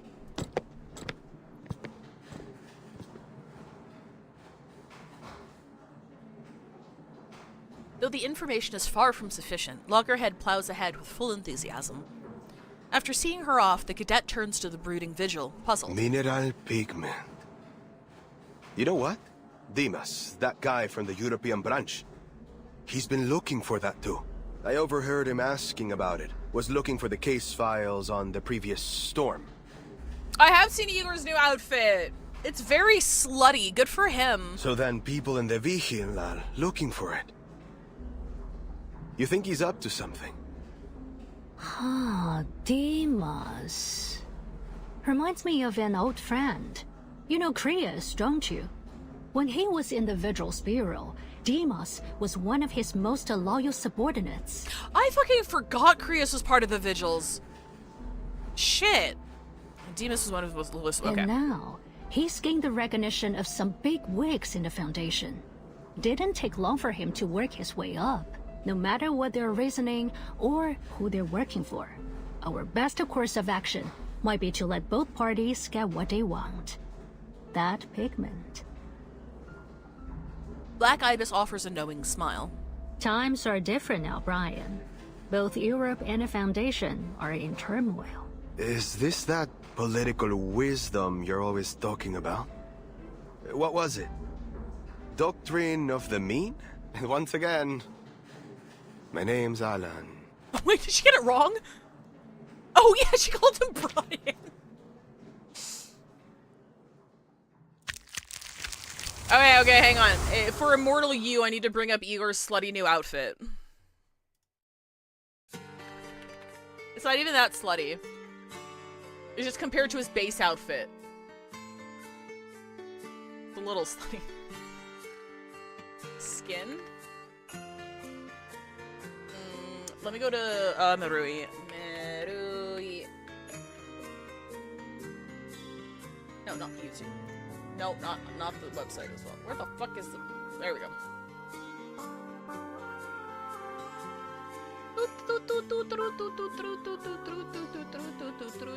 Oh my god. Oh, they posted a lot of content since that, actually. Hang on, give me a second. From! And then Igor. There it is! Okay, chat, you ready for this? Chat, you ready for this? Sorry for the bad quality. I grabbed a bunch of pictures from various sources, okay? So you got Igor, right? You got Igor. Cool design. He actually became playable to the upset of many. I didn't get him, but I'm glad he became playable. So this was like his ascended art, or his inside artwork, right? You get a little outfit swap when you level him higher enough, and he's getting a skin. That doesn't even look like the same guy. That looks like a different dude. Even though it doesn't really, it kind of does. Who is that? Who is this? Oh, hang on. I gotta allow the word sluttiness. A little sluttiness is a trait. That's a joke. If Ibis ever gets his name right, that's probably an imposter. That's true. It's been a while since I've seen her. I forgot that was her gimmick. They did slim him down a little bit, especially near the waist. Like, he has more of like a, I don't know what you call it, like a... You know when a dude is, like, built like a rectangle? Like, he's built like a fridge? Positive. Like, that's what I always saw Igor as. So they did, okay, you're right! It's the waistline! It's the waistline that's making him look sluttier, not the clothing! You're absolutely right, it's the waistline! Okay, yeah, I see it now. Anyway, aesthetically this fucks, though. Aesthetically this fucks. I'm happy for him. He built like a Dorito in that fit. He is, though. I can't tell Igor's apart without the scar patterns to go off of. That's another thing, too, yeah. He's a good design. I like his voice actor, too. His voice actor speaks a little slow, but I think that kind of adds to the character. But sometimes, when he talks, I'm like, can we speed this up, please? I'm gonna have to get to dinner at a reasonable time. Why are you talking so slow? Slash, not an insult. Slash, I'm talking about the character specifically, not the voice actor. Because I do feel like it's a deliberate choice. Beneath the dust, the art and culture were crying out for. Early 20th century Mexico, no art form moving into than the art of the mural. Too large for any private collection, occupy stairwells, courtyards, and corridors. Muralism movement sparks debate about art itself, who gets to decide how it's presented, and how long these works can remain in public spaces. Government dictated the direction of aesthetics. Only when the old order collapses do suppressed traditions find new life. Public buildings become canvases. Murals spread across corridors and courtyards. Functioning less like paintings, meant to be admired more like street signs or door plaques across different works. Same gestures we had heads raised, hands in labor, bodies in motion. So it's kind of like it feels like it's come from the same kind of cultural place as like graffiti almost. This art Mexicans be to build an entirely new sense of identity. Not calling muralism graffiti, but I'm talking about the same like public artwork. Who's to say where we can do things and where we can't, sort of like working class sort of art movement. In technique, most of these were taken for the frescoes. Painter works against the drying plaster. Pigments sink into the wall and allow almost no...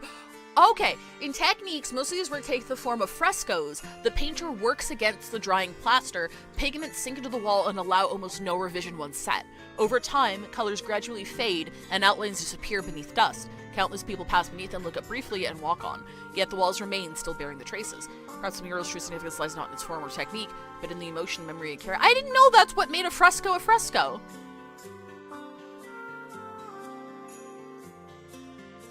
Interesting. Hang on, now I want to look at a fresco real quick.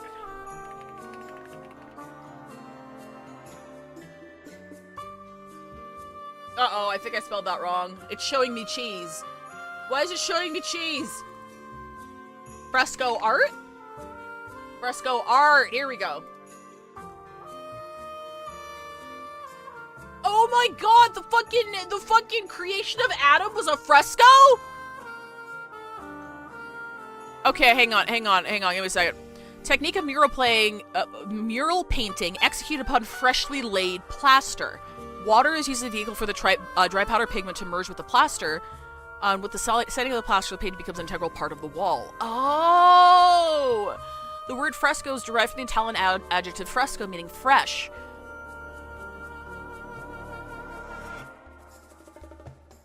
Interesting. Okay, so that's why it's time sensitive, because... Oh my god, so this shit was painted on drying plaster? That shit's crazy! And that's why it becomes like a part of the wall. Okay. Cool.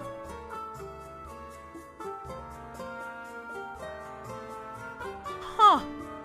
I learned something today. Like, I always knew fresco was a type of painting, but I never knew what differentiated it from, like, you know, just regular ass paintings, right? I was like, okay, is a fresco just something like you put on a wall? I didn't realize it was specifically a technique when you did it against like plaster specifically. That's cool. The city is ours. Everyone knows exactly what to avoid. After the storm, the Justice Bureau returns to every important city following the same pattern. Unremarkable office. The city and the quotation mark city. Press moves its presence, let them belong there. Investigate complex cases involving Arcanum. Operates independently of the government, fulfilling its own mandate without interfering in the others' affairs. To maintain steady communication. Criminal underworld enters the press calls the age of modern crime. Most dangerous example, which is known as El Automobile Gris, or the Grey Car Gang, driving in their eponymous automobiles with matching grey attire. Organized robberies and violence, steady spot in the crime columns, methods have been dissected and debated in a leg, no matter what the reality of what they are. Violence and plunder becoming more organized and more efficient. Crime is no longer a matter for the police alone. It is becoming a reality the whole society can no longer afford to ignore. A car gang alone, not enough to shake the order of an entire city. Police know the limits of their authority. Vigilance Bureau understands how to avoid raising questions outside its jurisdiction. The underworld and the authorities share the same map. The underworld and the authorities share the same map. They simply disagree on how to read it. I like that line. Seemingly harmonious coexistence don't eliminate conflict, only confines it. Police, vigils, and grey cars pass through the same streets fully aware of one another. They all understand the same unspoken truth. When the sun rises, the streets return to normal. Everything dissolves into the daylight, folding back into the city's shadow. Really hammers in how nuts Michelangelo was, right? Like, holy fuck. No, like, again, it's one of those things where it's like, yeah, I know the Sistine Chapel is like a huge deal, and Michelangelo was a beloved painter, and he was commissioned to do this, and it's like it's one of the major classic artworks, but then, like, kind of like with all art, right? You might understand that it's famous or popular or, like, beloved, but then when you actually, like, look into why, and that usually comes with the actual techniques being used or the cultural and historical context of that piece, you gain a deeper appreciation as to why it became a classic, right? And that just added another layer to it. I'm like, oh my fucking god. Not only was it, like, as hard as I thought it was, but it was, like, super duper extra fucking hard because of the fucking plaster. That's crazy. It makes me wonder, like, this isn't an original thought, right? This is not an original thought. I've seen people discuss this, but it's like, you have these people who were master craftsmen, master artists of their time because they were the first or the most magnificent to do something in their own line of expertise. And because of the way social media works and because of how fast information travels, you wonder if, like, how difficult it is to have exemplary examples, like exemplary examples.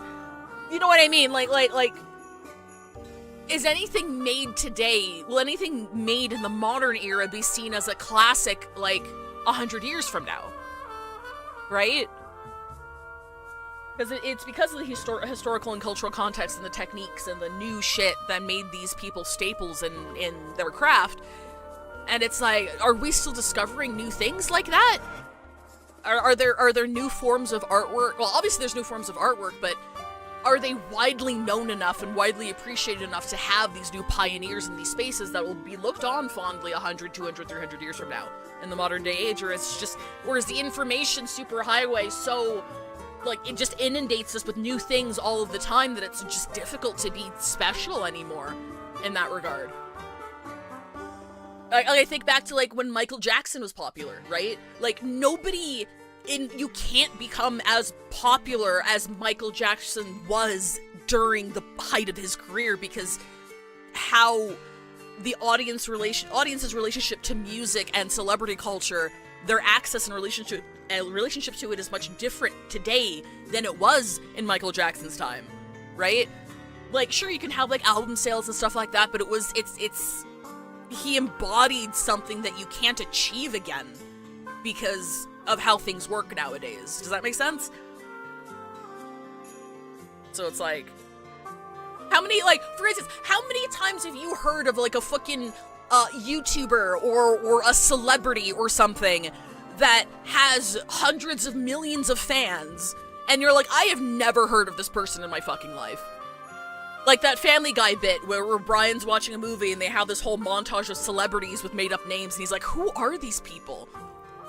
It's like, admiration and artwork is so divided nowadays because of how social media and how shit like that works now. You can have hundreds of millions of people admiring something that you have never heard of in your life.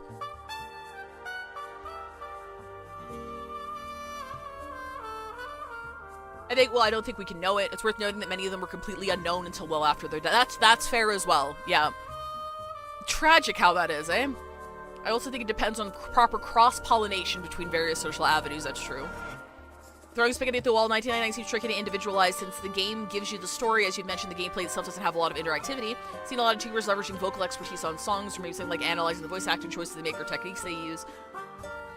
Those are all really good ideas, Birthstrike. I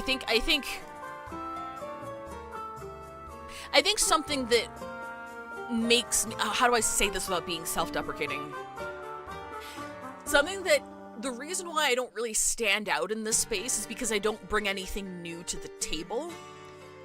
I am not a voice director or a voice actor, so I can't sit here and analyze it from that regard. Same thing with, like, the music. Same thing with, like, the lore. I'm not, like, a reverse Iceland, I'm lore specialist. Like, I just kind of enjoy things passively. And that's how I've approached all of the games that I've been playing on this channel. So that's definitely a part of it. Where I don't really have a specialization. I'm like a jack of all trades trying to share something with an audience who might not care about it that much. Like, my whole subcaption is like, I play gacha games so you don't have to, right? That's my focus. I'm here to share these games, these stories, these experiences with you. Because a lot of people who come here and watch it will never touch the game and have no interest in touching the game. And that's who I'm playing for. So, like, I need to lean into that angle and come up with some more ideas. Sorry, a lot of yapping today. I keep apologizing. I know you guys are here for the yapping. I know you guys are here. Hey, Designer Gay is good shit. I do think most of the recent thing was a Drake and Kendrick Lamar Grudge War song. I didn't realize how massive it was until it was going down. Until going down some vids about it to see this was like a full... Same. I don't listen to a lot of new music. Please don't laugh at me. I mean, no, you can laugh at me.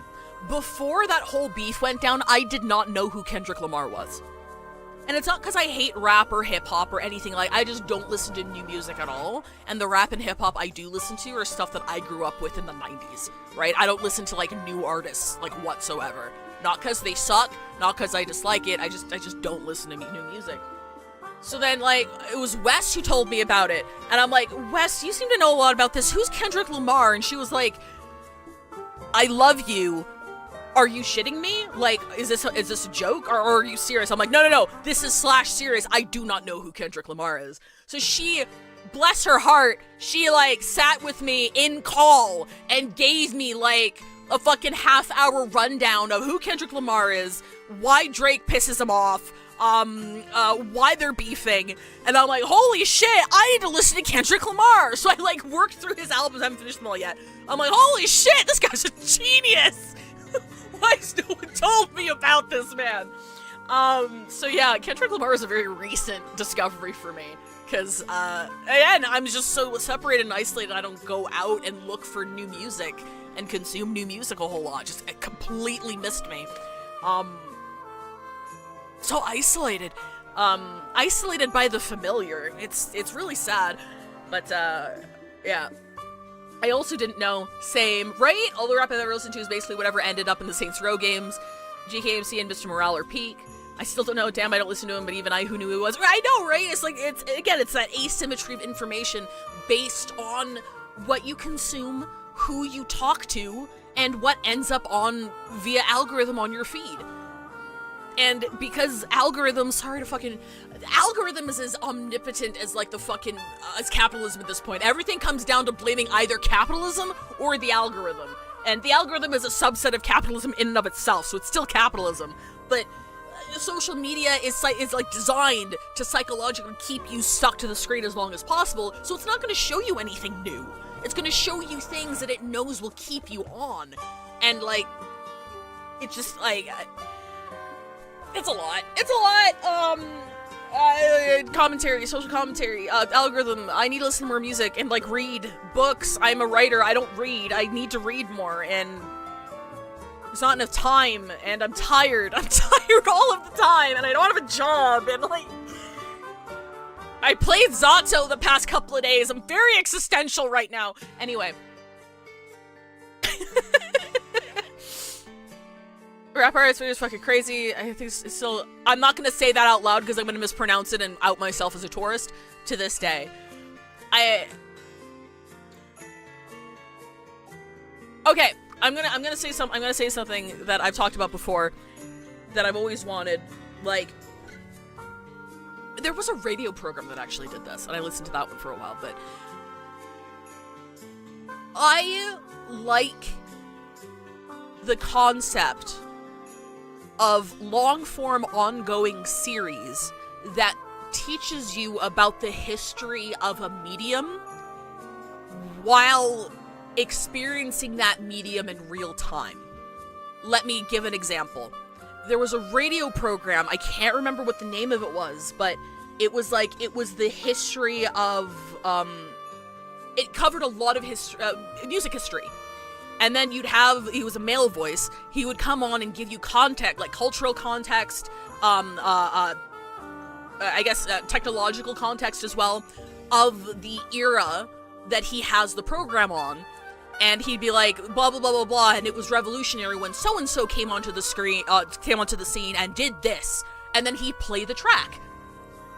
And then you'd come back from the track and be like, yeah, that was off of this album, blah, blah, blah, and gives more culture, and then goes to another thing. And, like, he would tell the story about the history of music by, like, through a selection of tracks that you would then listen to throughout the program. And I'm like, I wish more shit like that existed for different things.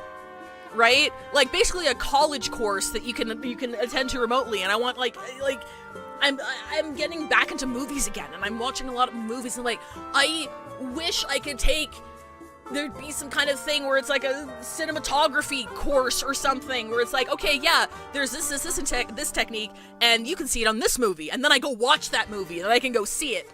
Like, a structured course that's not a course I have to, like, go to college for. Does that make sense? It's like, I want that for, like, everything. Like a taster of all different kinds of art and media and stuff. I think I want to go back to school. I think that's what I want to go back to school. I want to be that guy who's like 80 years old, who was reported on recently and has like 60 degrees because he just keeps going to school. That's what I want to do. I want to major in film studies and then go back and then major in music production and then go back and major in English lit. Like, I love studying. I love exposing myself to new shit. So I get a microcosm of that from people who do video essays and documentaries, and not pseudo college courses like that. But anyway, sorry, I'm off topic. Yapping. Widely, the most recent rapper I became a fan of was both the Kipo and Nimona soundtracks, who turned out to be a lesbian in South Africa. Hell yeah! Kind of like the Great War Channel. That sounds vaguely familiar.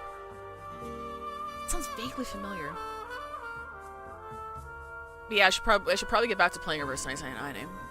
Very existential this week. Very existential. Chapter 4, Aesthetic Gaze. Please keep your distance from the exhibits.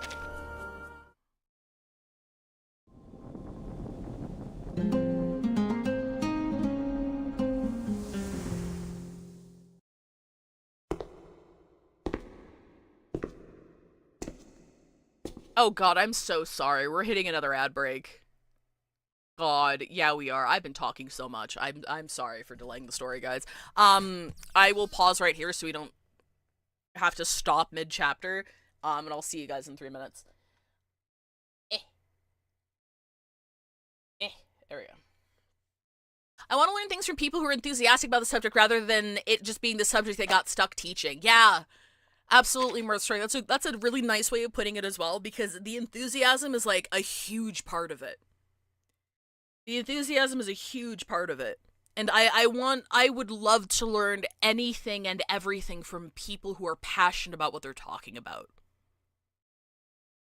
You know, I want to take a course on, like, Tolkien from somebody who fucking loves Tolkien. You know, I want to see media through the lens of people who adore it. That's where I have a good time. And that's what I try to do. And I play games that the majority of people who watch, like, probably don't touch. And I want to show you why I'm enthusiastic about it, and why I like it so much, and why I think it's fucking cool. You don't necessarily have to play it. Let me yap at you. I'll do it. And that's how I like learning about things as well. But I could learn about anything from somebody who loves talking about it. Like, I find that kind of shit contagious. One of the best professors I ever had in my life was a fucking sociology professor. Unfortunately,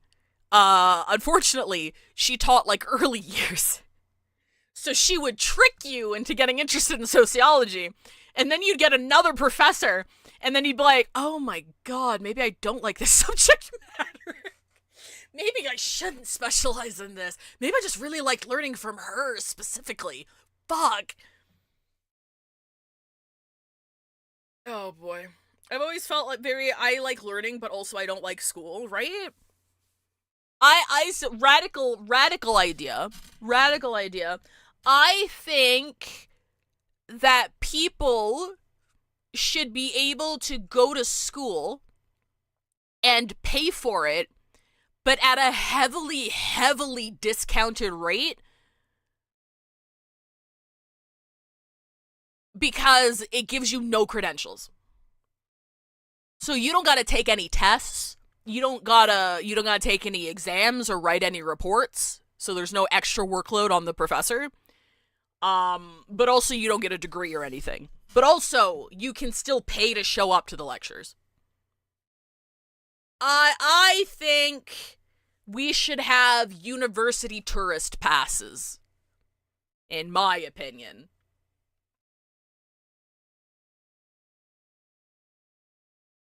There are art classes like that, I know. Yeah, there are some. Baby. Thank you for the follow, Dumb Erico. We're in ad break right now, so I'm paused if you can hear this. But hello. I know there are some classes you can do that for free. Like I'm sure every university has at least like some free classes, and they advertise like this is open to the public or whatever. This guest lecture is open to everybody, or etc. etc. So they do exist, but I just mean like as a whole. But also, yes, the second stage of that is university should be free in the first place, for sure. But it's more about the you could like having a sampler platter of classes and not giving more work to the professors, but also in a society where secondary education is free, usually the staff is paid a lot better. So like, you know, maybe. Mom was telling me the other day, MIT has that you could go through entire courses online with recorded lectures and everything. There's just no credit involved.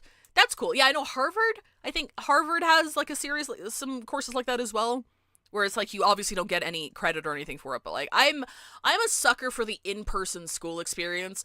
Maybe it's because of a deep yearning I have, the missing chunk of my soul that didn't go to high school. Right? I don't regret not going to high school. I would have been a fundamentally different person if I'd went to high school. But I got to university. I was homeschooled up until university. And as soon as I hit university, I'm like, oh my god, this is so cool. I get to go to a place with a lot of people in it, and we're all studying the same thing. That's awesome.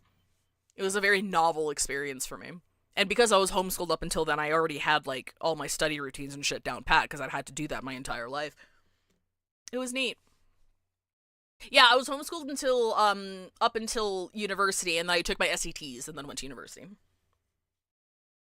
You're allowed to just do that. I don't actually have any official, I don't have an official, like, high school diploma, but I do have, like, a high school certification from my homeschooling board, because up here, when you're homeschooled, there is a homeschooling board run by the government, and they send over a person once every 3 months to make sure you're, like, doing your homework, and you're studying, and you're on track to do shit.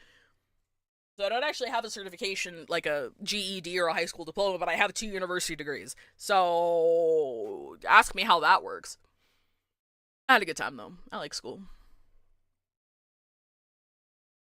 On the outskirts of Mexico City lies a building in an overgrown and derelict hacienda. It's the end of the world, people.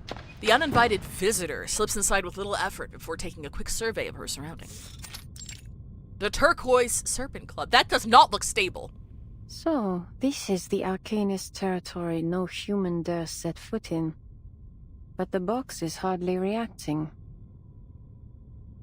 Unlike its dilapidated exterior, the interior is lavishly furnished. The floor is spotless. Beep, beep. Warning. Insufficient chaos particles. Do not attempt repeat activations. Warning, warning. No signs of any supernatural phenomenon. She wrestles with the device. It gives up a few final sputtering noises before falling apart. Yet another genius upgrade from X. Someone's here. She melts into the shadows. A knock echoes through the empty hall, startling the drowsy patroller at the door. Who's there? Did he say asshole? Did he? It does kind of sound like asshole, actually. It's me. Hello? Oh, Anil, come on in.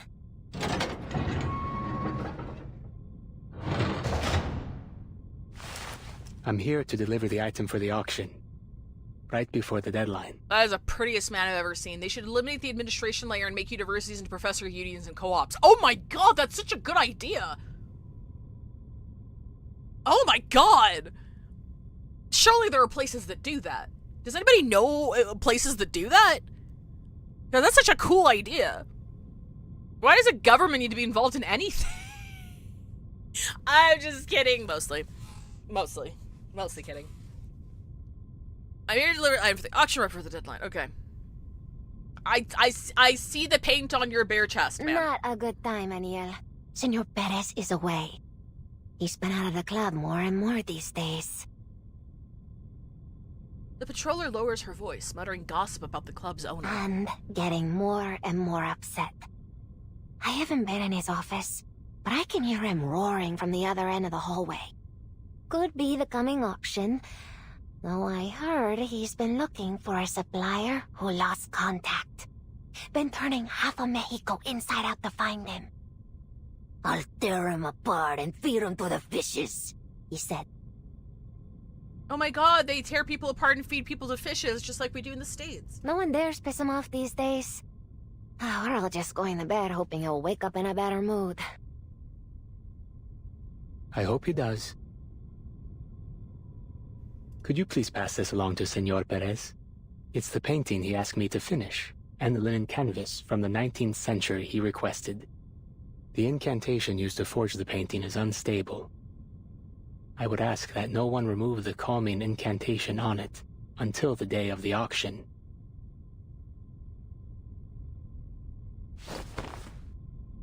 At that, the patroller starts to wave him away. It sounds important. You better not give it to me. Don't want to be responsible if something goes wrong. Oh, I'll call Muriel over. He knows more about this kind of thing than me. Senor Perez has been keeping him here. Voluntarily, of course. Working day and night on the auction. He falls silent, realizing the man is just another volunteer. I'll go grab him. Muriel, you've got a visitor!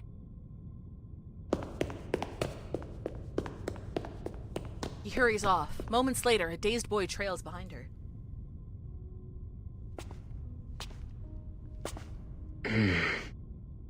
It's you. Your name is Anil. I remember it because it sounds like a joke. Surely that's not your real name. I don't want to hear that shit from someone named Muriel, okay? Sit the fuck down. We worked together, didn't we? In the same studio. In Mexico City. Guayacan wasn't, but... How long has it been since then? Is it really you? He rubs his cheek, frowning a little. A small dusting of dried pigment flakes off his hand and face. It's been a while, Muriel. Are you keeping well? Many arcane pigments are quite toxic. Does Anil mean something weird? Their side effects can be strong. I hope you're extra careful. This is you need to be careful with your pigments. It's like breathing around it is kind of like having lead poisoning, but like worse. Oh. No, I'm quite well. Well, indeed. Glad to be back in the homeland. The auction's coming, you see. Senor Perez has forbidden me from leaving the club so I can paint what his associates want. But I can't help thinking this isn't what I want to do with my talents. Hey, Muriel. Look, I'm not gonna rat on you to Senor Perez, but you need to watch yourself. Better not let a third person, well, fourth, hear you whining. Who else is in here? I see. At least the quesadilla and pozole around here aren't bad. Don't worry. I won't stop painting. It's all I can do now. He turns to the visitor beside him. Is there something you need? Please deliver this to Senor Perez. Anil hands over the wrapped painting. The boy takes the distressed frame and immediately recognizes the incantation on it. The painting Senor Perez asked you to forge? Why don't you ever create something of your own, Anil?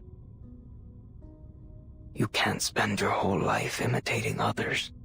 If it's because of Senor Perez, I can put in a good word. All he needs to see is your real artwork, and I'm certain he'll agree. Oh, I don't have that kind of talent. I'm simply an arcane pigment dealer who happens to know some imitation incantations. Muriel glances over to him with a puzzled expression. The greatest of all talents are passion and persistence. He sounds half dead, he sounds half asleep. I mean, like, look at him. Like, look at him. This man is terminally exhausted. I don't know what's going on. I don't know. There's a flower sapping all of his energy away. Me too, buddy. This is me after my alarm goes off. Sorry, Muriel. No. I understand. You just need time. We both need time. Average art school student? From all the friends that I know who went to art school, yeah. I'm certain one of our like-minded friends from the Midnight Kitchen will convince you. That is, after I find them. In fact, I happened upon my old tutor, Teresita, when I was working on the mural in the library. She seemed to be in quite the hurry. The Vigil were ordering her around. It seems she didn't recognize me. The two of us can join the popular arts exhibition, Anil. You are Anil, aren't you? Well, no matter who you are, it's a fantastic opportunity. What? Okay, hey, what did you mean by that? What do you mean by that? He sinks into thought, yet his mind feels shrouded in a thick haze. He can't even make out the figure's identity. Take a rest for a while. Would you? Senor Perez will give him a break. Once the auction's over. I wasn't talking to you. Oh, pardon my manners. You want a cup of poleo? Why not take a rest before you go? Senor Perez recently got some cigars in from the Yucatan Peninsula. Oh my god, what the fuck was that? Before she can finish speaking, she and Muriel both slip softly down to the floor. At the same time, cold metal presses against Anil's back. Don't turn around. Unless you want to take a nap, too. Oh, okay, alright, okay, it's just a tranquilizer. The woman's accent is foreign, yet her language is precise. Anything I can help you with, señorita? I like the little touch that French is foreign here. Like, it's a very minor thing, but I think it's very I think it's funny. I'm just a wayward traveler, hoping you can show me around this club. I hear it isn't open to the public. The blade against his back digs in an inch, cutting off any protest. My pleasure. But my friends... Powder from the spores of a fairy parasol. They're only dreaming. Now turn around. He turns around. What the mysterious bandit is holding is not a knife as he'd imagined, but a plaster trowel. Is that the thing that it's like a flat? Is that the thing that's like a flat? I don't know what the fuck. It looks like a cake server, like a cake thing, but it's like plaster trowel. Okay, yeah, no, this is the one I was thinking of. Okay, yeah, that's what I was thinking of. That's what I was thinking of. It's for plaster, so of course it'd be flat. What was I thinking of? I was thinking of... Okay. Okay, I'm gonna draw it. We're gonna pirate software this. Okay, this is what I'm thinking of. When I heard a plaster's trowel, I need someone to tell me what this is. Okay? It's like this. It's like flat. Okay? So it's just like flat, and there's like a little handle. Like that. It's like this. And it is small. You like, I don't know what you call it. It kind of looks like a penis. It's like, use it for like drywall. I can't paint. I'm not an artist. Clearly, I'm not an artist. Take it. You may call me Lorenz Butterfly. A wall anchor? Well, no, it's like it does have a handle like like you do use it to spread things. Maybe it is still a trowel. Maybe a plaster trowel is just shaped different. He turns around, but the mysterious is not a knife, but a plaster trowel, in fact, is most certainly his own painter's trowel. Okay. All right, Señorita Butterfly. Domenico, yeah, I don't think he'd complain. He'd be like, whatever, hot lady. He nods and walks forward without another word, footsteps shadowing him from behind. I know what you're talking about. I think it's a regular... Okay, hang on. Let me Google trowel. I'm sorry. I'm curious. I'm so curious. Oh my god! It is!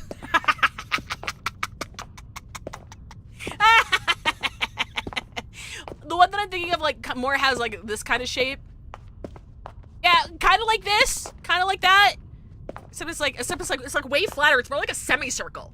It's like straight up a semicircle. Anyway, I'm sorry. I'm not medicated for another 5 minutes, okay? Leave me alone. This Perez you are talking about. The owner of the club, see? He runs everything behind the scenes here. One of the most notorious Arcanist smugglers in Mexico City. Oh, you're just coming out and saying it, eh? For the right price, he can find you anything in the world. He's got his fingers in many pies. Government, private sector, you name it. You're glazing the hell out of this Exaggeration. Age, appearance. What kind of person is he? I have no idea. You might be thinking a bucket scraper? Bucket scraper. Oh my god, you're right! It is a bucket scraper! Yeah!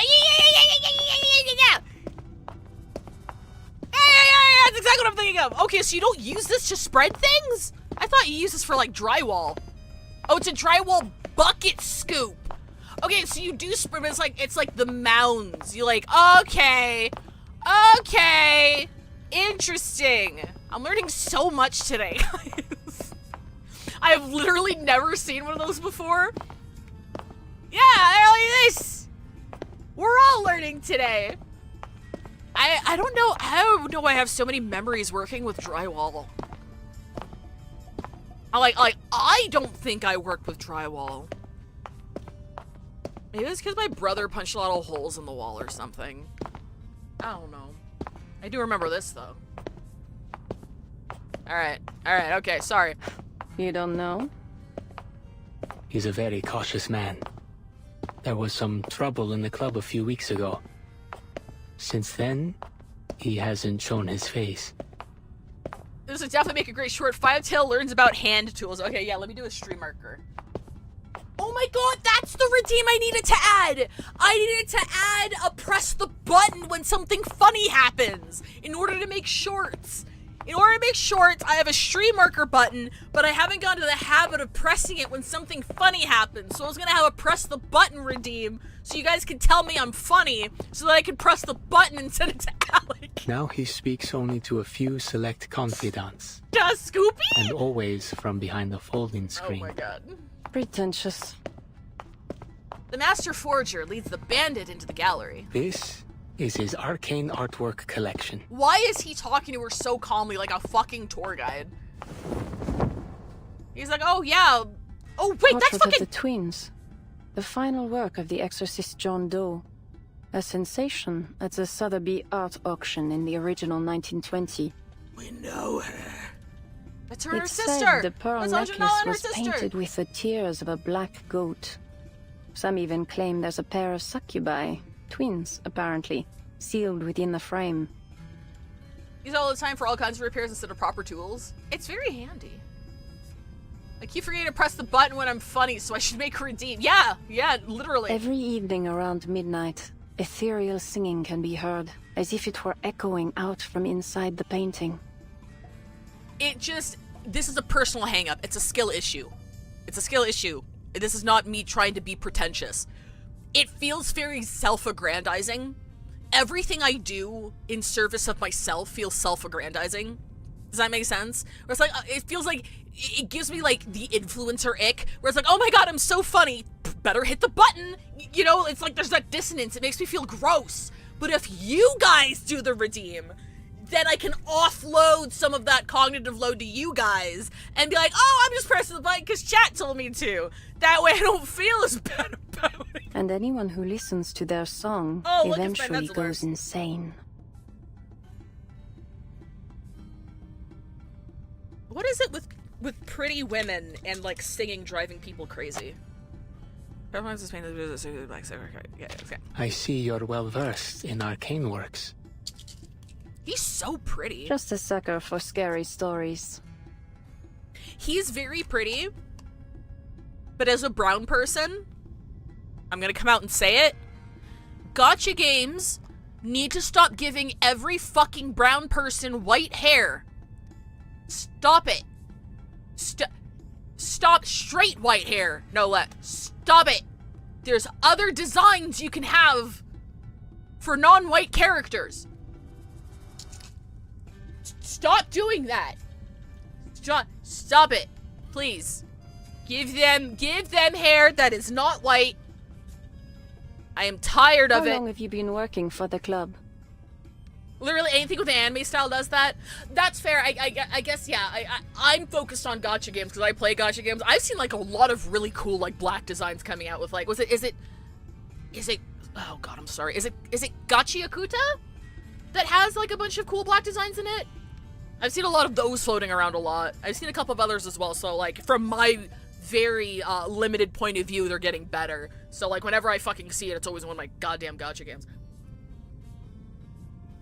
Not long.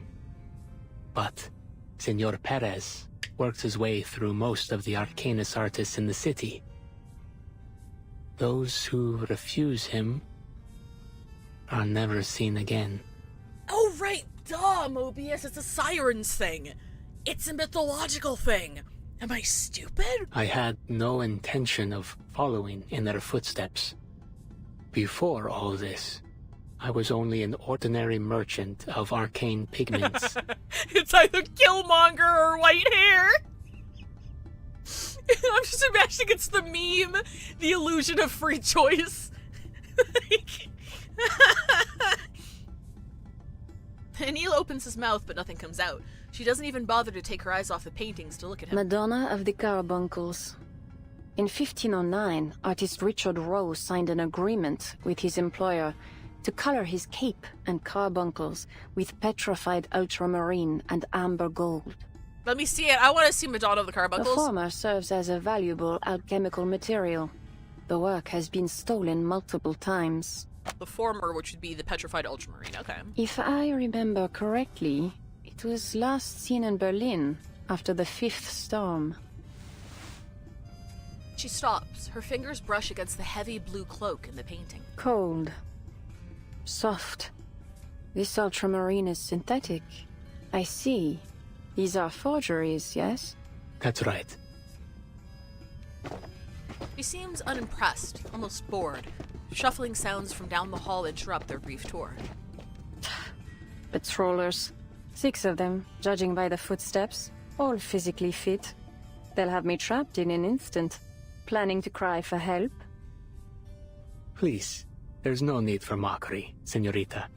There are no patrols at this time, and the locals wouldn't dare enter the club. Could be that they're temporary muscle hired by Senor Perez for the auction. Perhaps they noticed my sleeping friends.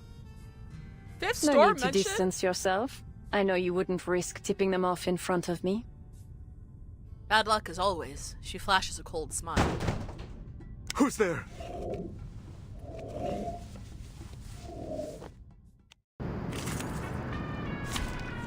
Should we do Lingering Glow? Oh, I didn't mean to select that. Do I have Lingering Glow in here?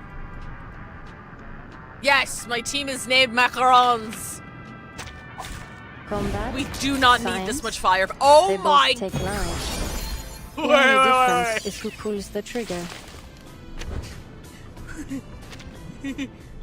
Wheel appears to start your first all card when the first finish is in effect. I saw enemy mentality is about no cost no EP plan. Oh, okay. Alright, cool. So looking around, the wheel appears to use cards and the pointer advances one slot clockwise. Wheel no longer appears when all cards have been used. This is a cool design. I don't mind it. I don't mind it actually. Did you know Spath got a Euphoria and she's actually pretty yeah! You could use her as a stand-in for Beryl and Lingering Glow, right? Which is good. Because like Beryl's limited and having an entire archetype mostly behind a limited character fucking sucks. Buff? The grind is part of the training. Debuff? Buff? A new toy. Debuff? Should I mention I don't know how this team works? Peace and quiet. I don't know how half my team works, honestly. I get so... Topologically transitive. The bad thing about being so lucky is that I don't have to learn how the game works because I have all the characters for stuff, right? I just let them go burr. If you sit here and ask me to play the team, I wouldn't know how to do it. And that's like the majority of my teams. That's it. Is that extra? God, is it the blue ones that we like? Fuck if I know. They're gonna explode. Why do I need to care? By which I mean I really should care. I really should care. Apply to allies. Oh god, what is that? No! Centurion, how could you? Minor changes to the initial condition. Oh, cool. There's like, wait. Oh, wait. Oh, did she card copy? She card copies, doesn't she?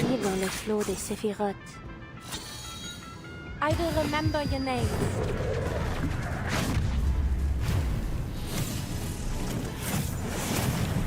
You single target focus while barrels Is it AoE. flat for the butterflies wheels in Okay. Brazil? Stir a tornado in Texas? Probably why 5 doesn't do myth. Is myth, wait. Am I stupid? Which one's Myth? Myth isn't Reveries, is it?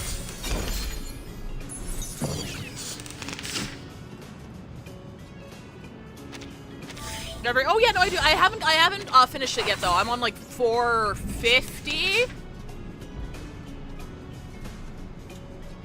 I think I'm on 450. Beneath the veil. And then I'm like, wow, I need to actually know how my teams work. I can hear it. I hit a wall. I'm like, oh fuck, hang on. I don't know what I'm doing actually. I don't know what I'm doing. Look how good this team is and I don't know how to play it. I'm a fraud.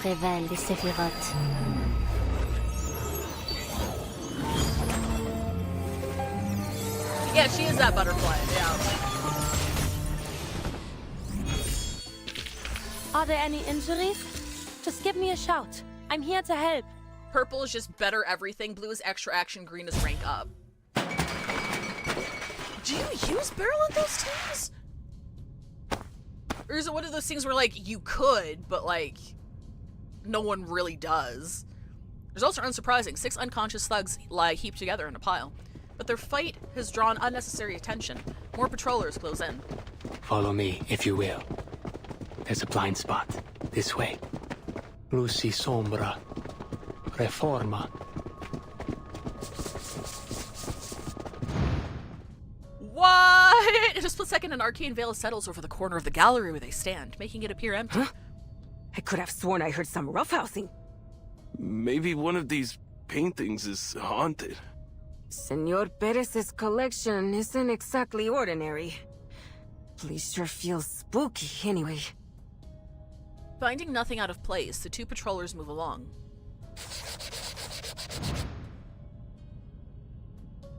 Why help me? I don't believe you snuck in here just to draw their attention. True, but I could still eliminate any witnesses. Fair enough. Most of the gangsters here are unaware of the secrets surrounding this club. But, Senorita Butterfly, whatever it is you wish to find, I will help you find it, as I believe I have just demonstrated. You help me? A forger working for this club? You, who can't even wiggle out from under their thumb yourself. She pulls out an invitation to the Turquoise Serpent's Club upcoming auction. Prove it. Give me a reason to put my faith in you. I know the secret to the invitation. The symbols here represent a special incantation. You must light up the Tecpato sign to begin the ritual correctly. It's the only way to enter the auction venue. Designed to keep humans out. Tell me something I don't know. The forger draws a nervous breath. The purpose of the auction isn't to sell forgeries. They're merely for decoration. Senor Perez's true goal is to build the Turquoise Serpent Club into the greatest underground arcane materia market in Mexico. Oh, okay, that makes sense, because that she mentioned that about one of the earlier paintings, that it uses the original version of the painting is sold around a lot because of the materials used in the paint. The auction is only the first step in his plan. I can bring you there 2 days from now at 12 a.m. The woman examines his face, then provides a simple, satisfied smile. Pleasure to work with you. She's totally gonna kill him after this is all done, right? She's very cool and calm and collected, and I like her. She's got that cool factor. But she's also falling into that category that I had, that you might have heard me talk about on the channel before, where it's like the cool, smug character that can like outsmart everyone all of the time and is so much smarter and better and cooler and more powerful than everybody else, and no one can like touch them at all. Gets really tiring really fast if they do not have like an opposing force to balance them out. Right now, in the first 4 chapters, she's charismatic enough to still be interesting to me, but, like, that's gonna get tired really quickly if we don't have somebody to, like, or if we don't have somebody or something that happens in the narrative to at least, like, be a force that she has to overcome with all of her skills, you know what I mean? But it's still really early. It's very early. Yes, I pulled her without knowing anything about her. I'm lucky. I'm very, very lucky. Take a break. Small talk during work is inevitable. If you've got a mastermind, you need to get outsmarted. Yeah, absolutely. Like, and even if not outsmarted, like, the narrative has to present them with a good enough obstacle that when they use their super cool, awesome mastermind powers to overcome it, you're like, holy fuck, this person's cool as shit. I want to see it. It's a show not tell point for your genius or really badass or really cool character, you know? You know, something that, personally, I find ZZZ failed at with that last, Remiel patch. But anyway, damn it, where's the original butterfly? Maybe it is even in this era. That's one of the directions we need to look into as well. Then it's open for nothing again. I already made a massive sacrifice with my vinyl collection last time on the Free Breeze. I can't keep going on like this. I think that's the most chaotic part of this whole thing. Oh, just cracked the true meaning of chaos theory. That's the best joke I've heard all day. Axe, you fucking asshole.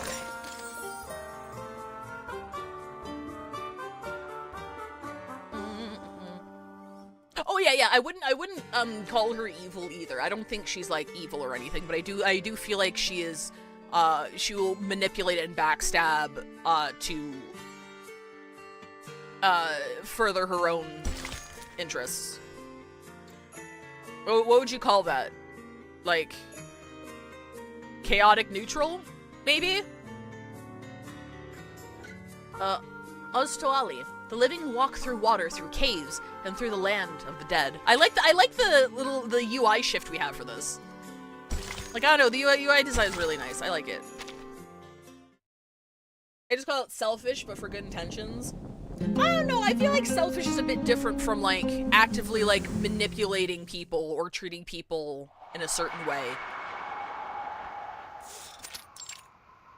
I don't know, I think it's the manipulation part that is making me think of another adjective.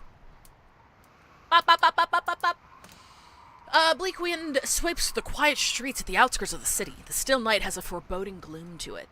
It is that very gloom drawing the camera-headed girl toward a long-abandoned cemetery. At the third fork in the road along Silver Sun Street, Morelos District, after hearing 3 chirps, turn right at 1137 Blue Parrot Lane. Conniving's a good word. Conniving's a good word for it. But she looks over her notes, a detailed list of instructions relayed by the vigil. Step 1. Elephant spin. Specifics. Pinch your nose with one hand and stretch out your other arm like an elephant trunk. Then bend over and spin around clockwise 10 times. Do you have a nose? It has to mean something.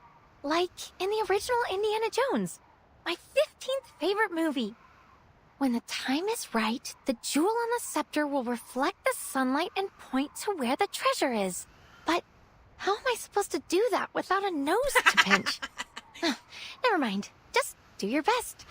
But I intend to have a word with the vigils concerning the accessibility of their rituals for awakened like me. 1, 2, 3, 4. With earnest effort, she bends down and begins spinning in place. By the count of 10, Loggerhead wobbles upright. Without realizing it, she's wandered to the center of the cemetery courtyard. Next, whistle the tune of La Llorona.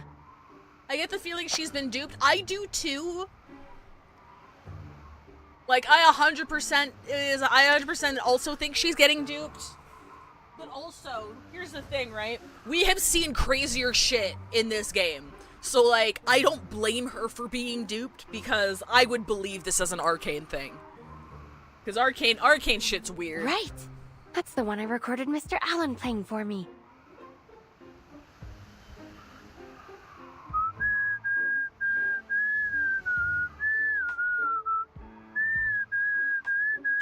I think this is the correct location, but I have the feeling she didn't need to do all of that.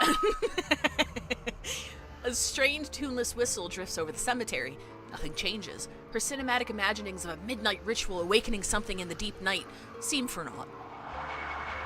A night wind sweeps past, and though it lacks any cold to it, she finds herself shuddering out of habit. Nothing.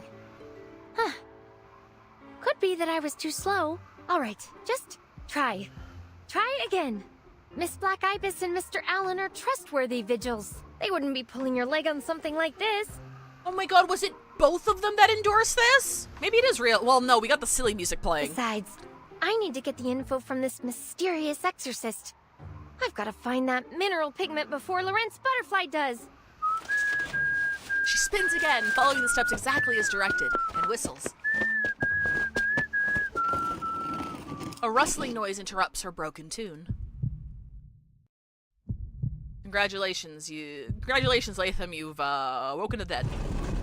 Not far off, a coffin lid begins to creak open.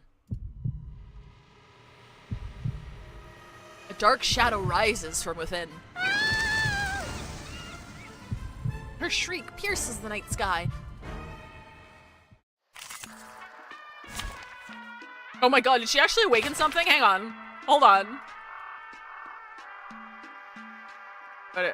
Oh, yeah. Stay behind me. Oh no, that's Ramona!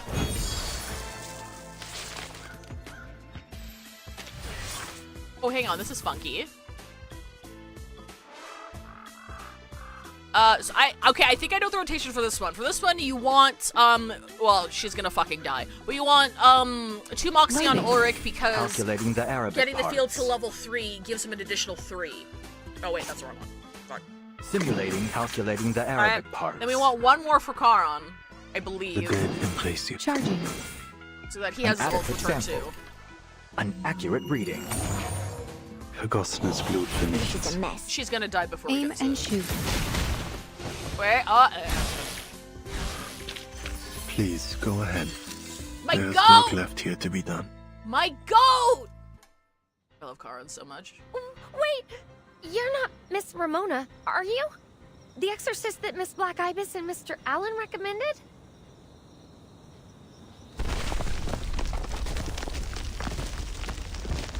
Oh, she's so cute!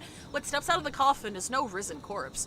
The girl before her wears a dry expression, her hair still a mess from whatever dream she'd been pulled out of. Most importantly, she's a living, breathing arcanist. Metal head be the metal heart. Guess that's why they made you a heat woman. No time for talk. Just get straight to the smacking, yeah? She's so cute! I love her! Oh no. I'm so sorry, Miss Ramona. See, I just spun around 20 times, so my head was a little scrambled. I'm more surprised 5 didn't get Lucy's unique skin. Lucy's unique skin is objectively gorgeous, but Lucy is, it's kind of like Tooth Fairy for me, where, well, Tooth Fairy I got the skin for, where, like, the base design, like, the pre-Insight 2 design is just so good to me. I would rather have that than anything else. Before I got Tooth Fairy's skin, I had her on her Insight 1 design, like her base design, because I liked her better with the giant cloak. Same thing with Lucy. Lucy gets a big old cloak. I like the big old cloak. Trust me, there's not a violent reel in my body. I would only ever use force as a last resort. Also, my arms are really skinny. Clearly not a fan of whistling either. Cause that was the worst La Llorona I've ever heard. Oh, so the spinning and whistling were part of the ritual after all. I like Tooth Fairy's unique skin. It's so pretty. Absolutely, it's so gorgeous. It's so good. I kind of regretted not getting 6s as well, but then the tarot one came out. Is that the tarot one? No, I don't. No, wait, was that the tarot one? I can't remember if it was part of the tarot series or not, but like the most recent one that he got, I'm like, oh, well, I'm glad I didn't get the Discovery skin because this one is never coming off of him. Sure are. What does it do exactly? Summon something, or is it more unusual? I'm sorry, I need to screenshot this because this is iconic right now. I love her so much. She's very cute.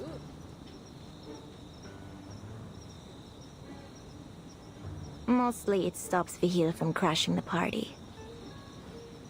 See, ordinary folks don't usually whistle and spin round in a cemetery, let alone twice.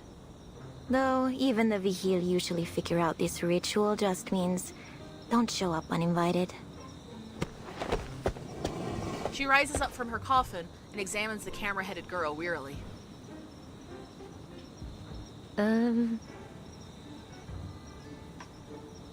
If she had the right equipment for it, her face would be beet red by now.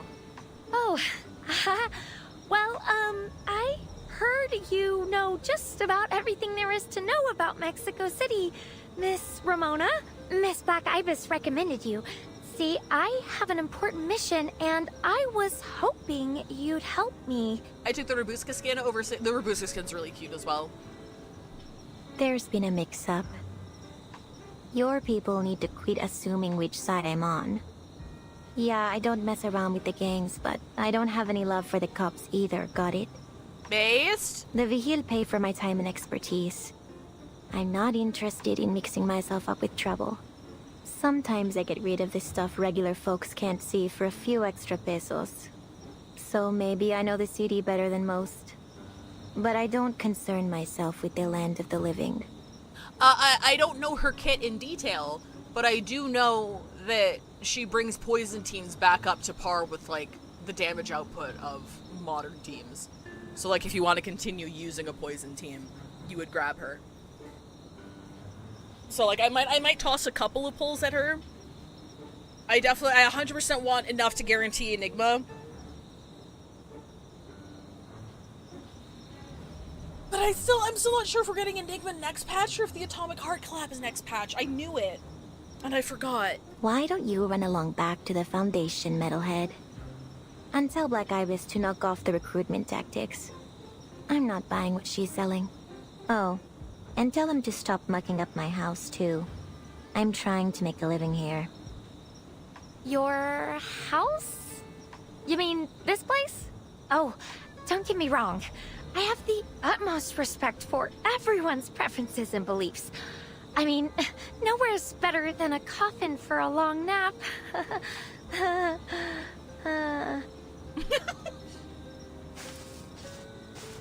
She turns on her heel without a word, leaving no room for explanation. Oh, wait!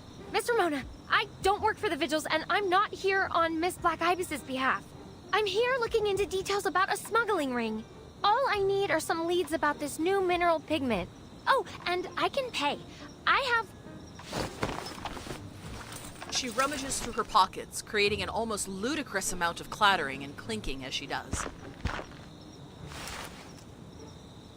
When she looks up, Ramona has reappeared before her, silent as a ghost. Goodness, you came back quick. Sorry, I didn't bring much with me. Can I write you an IOU? A new type of mineral pigment, huh? Right on the money. It's some kind of special arcane material. Miss Black Ibis told me there wasn't any information on it at the Bureau, but that you might have heard something. Coming back to me, I want to try and get Avon's E2 while he's on rerun, plus new Avon E0 S1. I have 150 pulls. Should I try to go for E2 Blade or hold my shit? It really depends on personal preference. I know you're a huge Avon fan, so being a huge Avon fan, I would hold. I would hold and, like, try to have enough by Blade rerun, because you're already at E1. So you only need one more Eidolon for, like, one of the best fucking Eidolons in the entire game right now. Because he's crazy. But, I would definitely hold, because even though new Avon would rerun pretty quick, if old Avon reruns within the next couple of patches, we don't know when he'll be back after that, right? So, personally, because I know you're a huge fan of him, I would hold off on Blade, and just keep banking your pulls until you have Avon all covered and done, and then, wait for, a Blade rerun. Depending on when he comes out, though, Blade rerun might come with, Avon's release. But that's like 3 patches from now, so you should have more than enough. Like, you should be fine. At least I think it's 3 patches, because Robin and Avon should be 2 separate patches, I think. No, wait, Avon's second half. Avon's second half for Robin, so he's in 2 patches. So next patch is Himiko, patch after that will be Robin first half, Avon second half. So yeah, no, definitely hold. Like 100% hold. I thought we had another patch. No, it's second half of the 2 patches. Yeah, hold and wait for a Blade rerun, I would say. In my onion. I thought Avon was first half. The original leak said he was, and then another leaker said, no, literally, no, you're fucking stupid. Robin has always been first half. And then the original leaker, who was reliable, was like, so Avon's been moved to second half and I'm quitting leak because that pissed me off. But yeah, he's second half. So that's the current info. So we lost a leaker because I guess they were an Avon simp. And they're like, yeah, they moved him, I'm out, I'm done. I'm like, oh no! Come back! I liked your shit! So, have you got any leads? Anything on this new type of pigment? Manus Vindictae or Arcanist smuggling gangs? Oh, sorry. I'm trying to... When you see that, it's me hitting the scroll wheel while I'm not entirely out of the window. Logger rummages in her pockets and you just hear a combination of the source engine collision noise and the sonic ring sound. She seems like a girl who has a lot of trinkets. Oh yeah, I just remembered ZZZ comes on Steam this Tuesday. Hell yeah! Leakers fighting amongst themselves, that's a first. Not in the Hoyoverse leak scene. No, there is so much leaker beef, and it's all good for engagement because a lot of them have moved to Telegram where you can monetize access to leaker groups. So they have every incentive to fight and bicker and drip feed information and make a lot of messages and stuff. It's insane.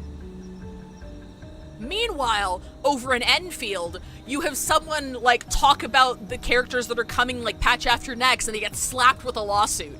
Because, HG's not having any of that. They don't want anyone leaking their shit. They are really strict about it. Kinda crazy. She racks her mechanical brain for every possibility. It's not much to go on. But the talk about a new type of pigment did remind me of something. I shouldn't say Hoyoverse, I should say Genshin and HSR specifically. There's only, like, 2 leakers who give enough of a shit about ZZZ to, like, leak stuff from it, and I don't think I've ever seen any ZZZ beef, because there's, like, nobody there. There's, like, 1 or 2 people, because it's a lot of effort to data mine ZZZ. It's, like, so much effort. I think we have 1 or 2, like, really strong data miners, and, like, 1 person who talks about, like, upcoming characters, and, like, that's it. So I don't see a lot of beef in the ZZZ leak corner. Is it something serious? You heard about those arcane murders that have been happening around the city? Yeah! Well, we've heard more than enough for everyone. City's buzzing with rumors. First, it was some poor sap they found in the suburbs. Cops say he drowned. Weird thing was, there wasn't so much as a puddle for kilometers around. Ooh, people driving on dry land like the mob boss said. 5 days later, a businessman, a real patron type, found dead in his mansion. He had that place guarded like a palace. But no one saw a damn thing. Beatrice? Somehow, Hermano falls into a vivarium, filled with all kinds of illegal critters. I'm surprised they even figured out he drowned. There wasn't much left of him when I got there. Oh, good gracious! I hadn't heard anything. Good gracious! Lockerhead flinches. She didn't expect things to take such a sharp turn. Yeah, well, I get a front row seat on every new crime. Comes with the territory. Ever since he said, oh, let's put all of our ages as female, I'm like, this game has changed to a male furry game. Oh my god, even furry is really light. We only have like a couple of Thyran characters. But again, I'm kind of holding out hope because everyone in the trailer is exactly half of the 3.x roster. If they're gonna follow previous releases and the number of new characters we're expecting, what we saw in the trailer was exactly half. So I'm hoping that kind of like they did with like Banyue and like Billy, they're hiding like the cool character designs because those don't sell as well. Like, I think the designs are objectively cooler and more interesting, but I'm also not delusional enough to say that they sell well, because they don't. And it's not the design's fault. It's because they deliberately put less into the marketing. They put less into the kits. There's no reason I should be a fucking Street Fighter expert to fucking play Banyue to do as much damage as fucking Yidhari does by holding a button, right? That's fucking stupid. So I'm not blaming the design, but like, they don't put as much effort into it at all. And that's part of the reason they don't sell as well. So they probably put all of the super marketable, sexy, huge titty, thigh-high women in the fucking trailer to, like, get people to download it and, like, wait for these characters that they enjoy. That's totally cool. That's your taste. I'm happy for you. And then maybe have, like, the more interesting, less popular, more unique designs as like surprise reveals because they're not going to be selling anyway. So that's kind of what I'm thinking. Hopefully. Speaking of, Baka asks, when is Valina in CCZ? I should log in and get her and then uninstall again. She's coming next patch, so it's probably, I think it's in a week when 3.0 drops. Valina is a broken-ass teammate, and they've released part 3 of character, well, I should say part 2 of character I don't want to pull in order to make Jane viable again, and I'm not going to, so my Jane is just going to be ass. She is getting buffs, though, so yay. This city's special. Got its own way of doing things. Folks here aren't strangers to the supernatural. Oh, congrats, Sideways. Is it as nice in real life as it is in the photos? But no matter how weird things got, they used to follow some kind of rhyme or reason. Now, it seems like even the Vigils don't got a clue what's up and what's down anymore. They're wasting their time sniffing around after the local gangs. But with how deep those roots run, that's a long trail to nowhere. Meanwhile, the bodies keep piling up, with not a single clue worth chasing. And then there's you. Suddenly showing up, talking about stuff I've never heard of before. She holds her gaze on the strange visitor from the Foundation. Could be, with the storm, something new slipped its way into the city. Like you. What? Oh, no. Miss Ramona, there's no way I could be the killer. I just got here. I don't even have a nose! Yeah, I know. Is that metal head of yours busted? You don't exactly look the part of a murderer. Point is, the Vigil are running blind and chasing their own tails. I'm not looking forward to having to cleanse any more messy crime scenes. But this pigment of yours might just be the breakthrough they need. Gosh! So, then you're gonna join my investigation, right?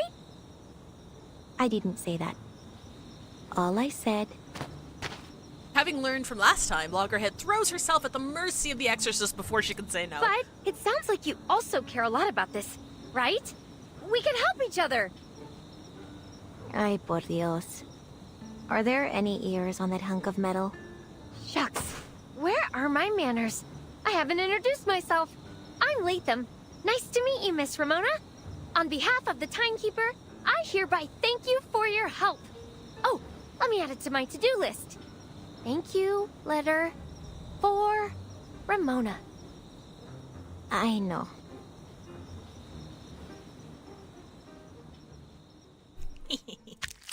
Latham's so cute. I'm still saving to M6J. Not having desire to pull anybody for 3+ patches has been wonderful, though I did throw 70 pulls to get Silly Billy because come on. I know, right? He's so cool. I haven't opened it. Oh, okay, yeah, you did mention not having a place for it, so it makes sense that you haven't opened it yet. I have a figure I haven't opened. I'm looking at the box right now. I have a figure of, you know what? It's ad break time. So, for once, while I yap, we'll be sitting through ads, so I'll see you guys in 3. Here, let me show you the figure I still have in my box.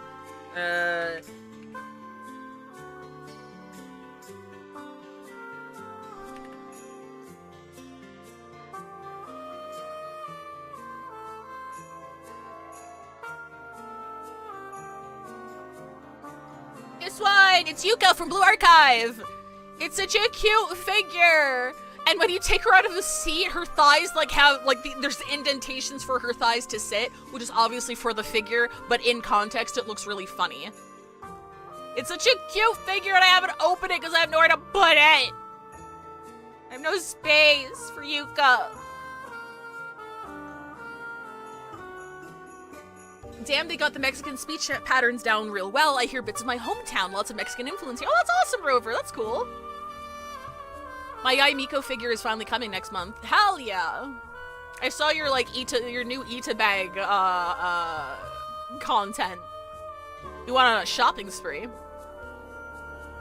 The mention of Beatrice earlier has reminded me that I wanted to attempt to try and emulate her kit in my current hyperfixation Grim Dawn. Is that like a fighting game? They have a fun dynamic. Latham and Ramona do have a really cute dynamic. And I really like Ramona's design. Like, I knew about her design, but like this is the first time I've seen her in motion, and I don't know.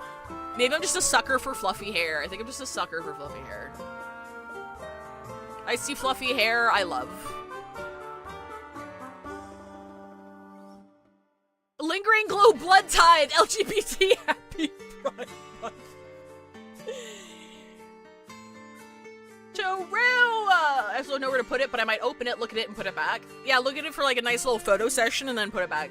Unless it's like, unless it's like packed super tight in there in a way where it's like, oh, if I get this out, I'm not gonna be able to put that back in there. It wasn't even a shopping spree, I was just finally pulling everything out of moving boxes. Oh, okay. Good shit. Grim Dawn is one of those ARPGs like Diablo and Torchlight. It's getting a 4th DLC next month. Ooh, that's cool.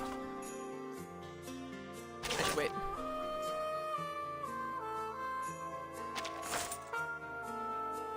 No, I need 8,000.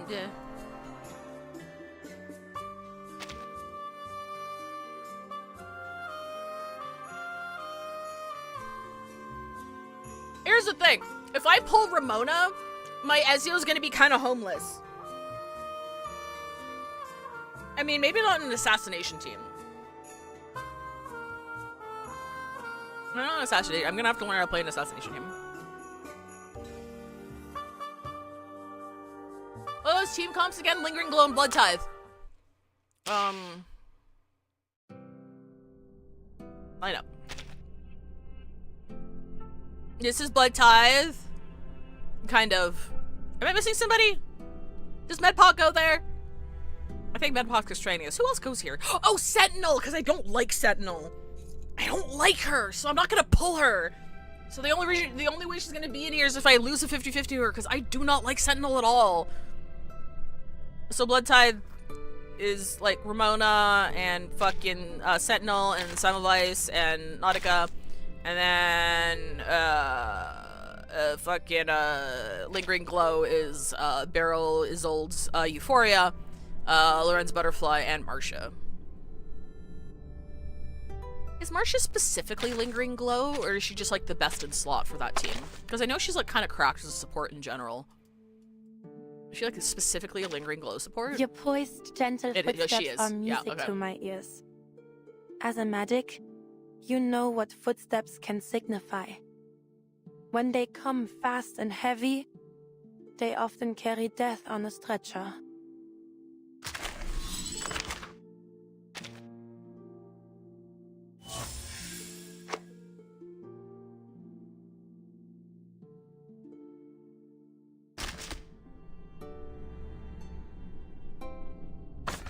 She needs multiple Lingering Glow characters to make her kit work. Interesting.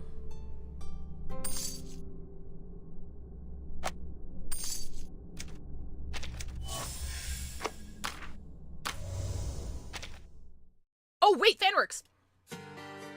Let me check.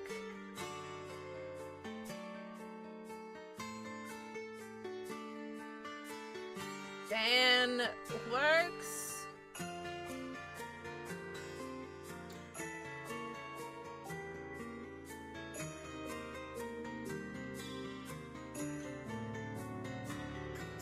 Must block fan work. There we go. This took way longer than I expected to make. What is this?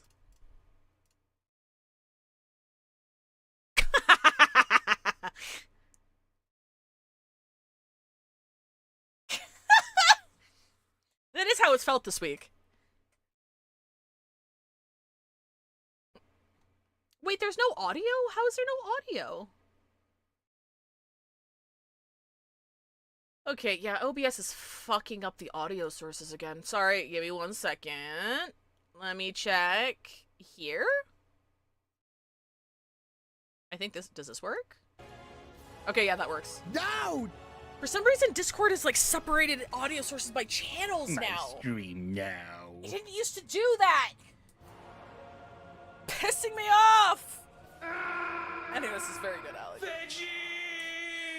Basically, Veg is moving this week, so on the main channel, I've been on my own Thursday, Friday, and I'm gonna be on my own on Monday as well. So I've just been making a meme out of it, because he's not around, and it's my city. It's my city now. Sniper distance, get down! Sniper! I heard it! I can't believe Reverse 1999 finally has its Widowmaker. She's French, she's a sniper. What else do you need? What else do you need? Thank you, Rover. I appreciate that.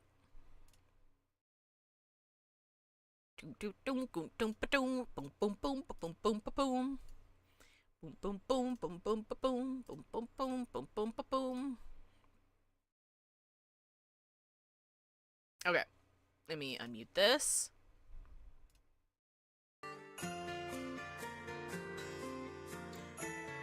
Oh my god, you're right! Sentinel is also French!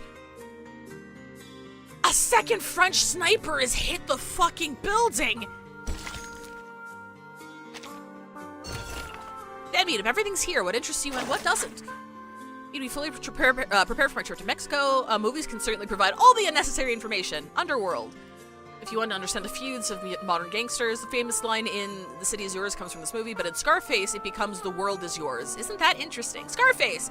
I heard this my show is real gay life in Chicago. I saw a real Tommy gun, though I really don't like the scenes involving them. Macario? I respect some movies have been Dia de los Fieles Difuntos traditions into the story. Exploring life and death through fable. Poor Macario just wants to eat an entire turkey. Why can't death grant him this one wish? Like water for chocolate, magical realism and romance. Swatter around cocoa and chili together, that's what this movie feels like. In this movie, tears are definitely more important than seasoning. The Public Enemy, drama gangster. I really did watch a lot of gangster movies for this mission. Because it's a gangster movie and Jean Harlow, even though she's only in it for 10 minutes. This street chase scene has at least 5 cuts. I can't believe the director practically turned the movie into a documentary.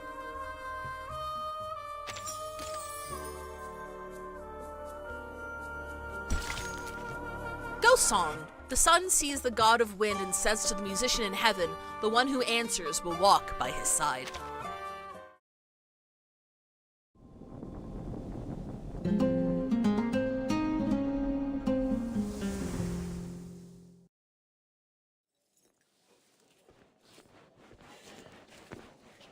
Another case? That makes 5. And it's only been 3 days since the last. Uh-oh. The intervals are getting shorter. You two slackjaws owe me an explanation.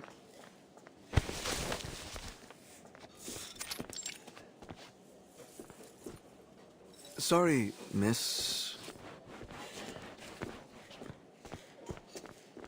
Jones, Special Investigator for the Storm-Era Historical Monitoring Department at the Buenos Aires branch of the St. Pavlov Foundation and Field Agent Administration. Hello? Do I need to show you my ID again?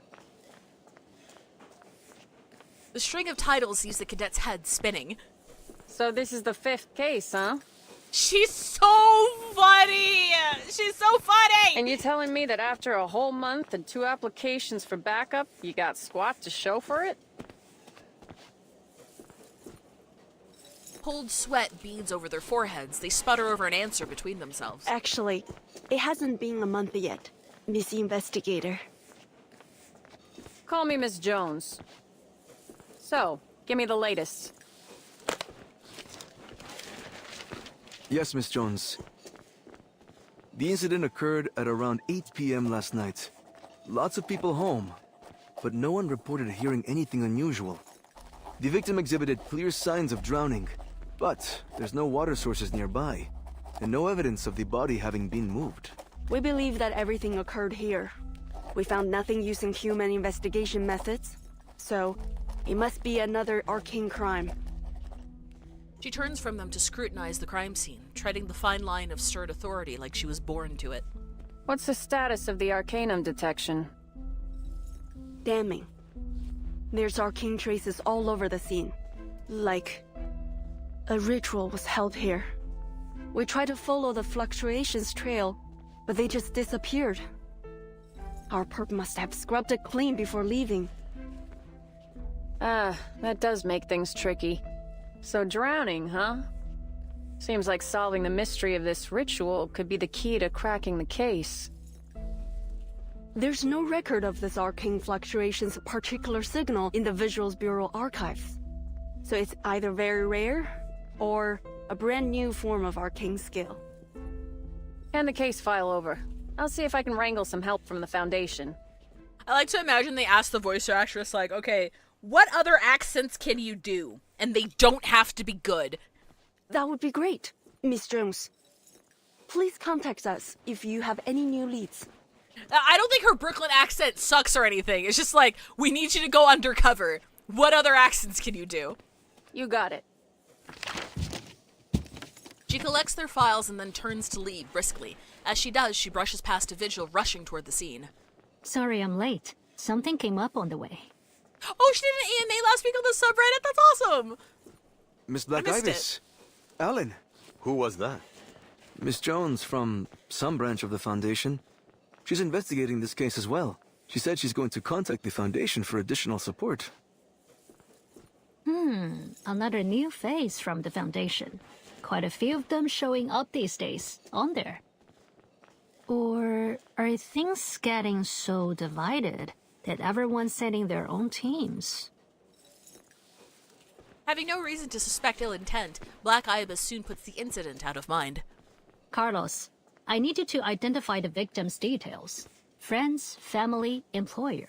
Lin Hui, you stay on the scene and continue searching for any additional arcane energy fluctuations. Yes, ma'am. That's awesome, Immortal You. She lets out a soft sigh as she waves the other cadets off, leaving only her trainee. You do know this is pointless, right? We will need it for the documentation anyway.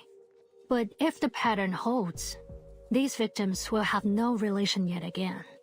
This is no ordinary crime of passion. All that means is that we haven't identified the killer's criteria. That's the worst part, knowing that we know nothing. Do you think it could be our old friend, Manus Vindicti? Pigment smuggling? The resurrection ritual? Maybe Latham is right. Maybe there are Manus secrets hidden in the dark corners of the city. And these cases play some part in it. Oh, totally, Mod Fox. It's really cool. The vigil pauses. Something clicks. Just like Paris, before the fifth storm. It also makes sense for Lorenz to take advantage of that as somebody who, like, works at Laplace, right? So she probably knows how divided everything is, and if she acts... Kind of like most things, if you act like you belong, you know, no one's gonna raise any questions. You suspect Madame Boaniche and her jewel hunter could be involved again? Always. Madame Something Boaniche! tells me she's hiding a great deal about the depth of Myth incident. She can't even make it past 450! Her true identity, her movements, her involvement with the Manus, each could be essential to our investigation. But we haven't detected any arcane fluctuations like that incident. If there were any fluctuations as serious as those, we would have noticed them in no time. But this is already the 5th case. I don't think they're related. You make a good point. Maybe I'm just a paranoid. Ma'am, the record is complete. Well done. Contact the local hospital to take away the victim's body. Let's go, Bruno, and call the exorcist. Let's make sure this stays hush-hush. Bruno!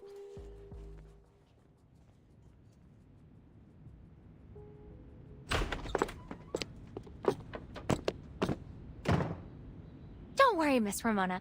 I'm fully aware of how important it is to protect the integrity of the crime scene. Before we left, I replayed a load of my favorite detective movies. Alibi, Death on the Nile, even a filmed production of The Mousetrap. Let's get started. I'm sure we'll find some crucial... Ramona interrupts her detective fantasy. Look, I don't know what kind of deal you made with the Vigil to let you muck around in their crime scene, but here's my deal. I'm not here to help you with your investigation. Now stay out of my way. I got a job to do. Oh, right. The job. Okay, well, is there anything I can help with? I'll do whatever you want. Oh, how about some footage of the scene? I've got it all recorded. Her enthusiasm lands on deaf ears. Mr. Allen was right. You definitely need to have a way with words to deal with her.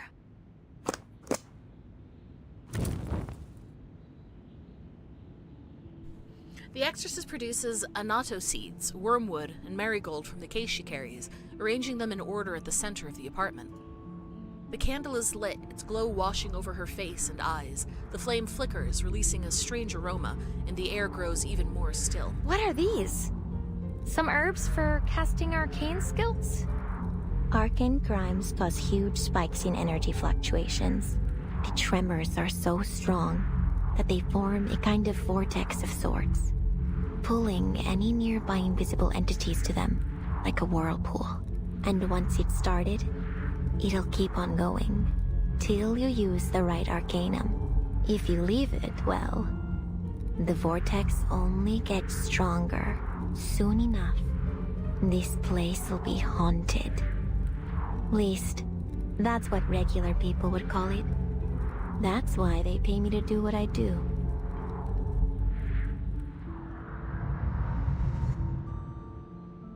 Ramona takes to the work with professional detachment, but Loggerhead feels something strange, a creeping chill that puts her ill at ease.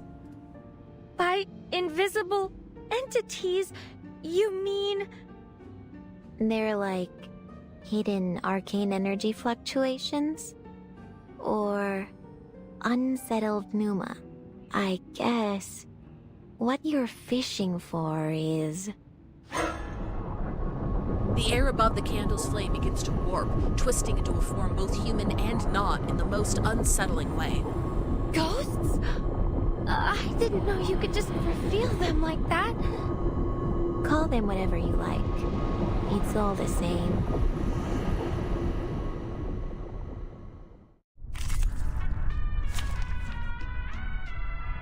Oh my god, the fucking music! It sounds like it's coming through a radio. It's great. What do we do? Oh, hang on. I got it. Well, I don't want to delete it. Oh, I can't, like... Oh, maybe if I do this. I forgot. I have to put back. I need to put back. Hang on. I need to put it back. I changed it up. We'll do boom. We'll do... Fucking... Wait, no, go up. Up. Bop. We'll do fucking, boom. Best battle track they've had in a while. I agree. That shit's catchy as hell. Wait, who else do we use? My memory is so dog shit, dude. Did I just put Flutter Page in there? The answer is always yes, right? What the fuck?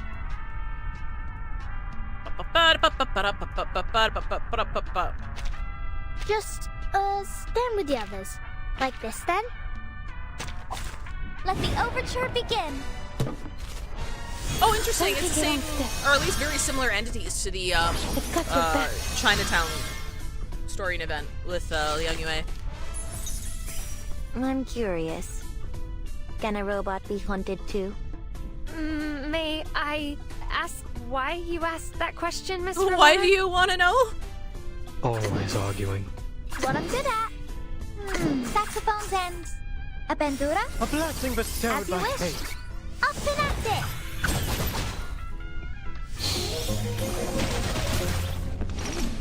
Please enjoy.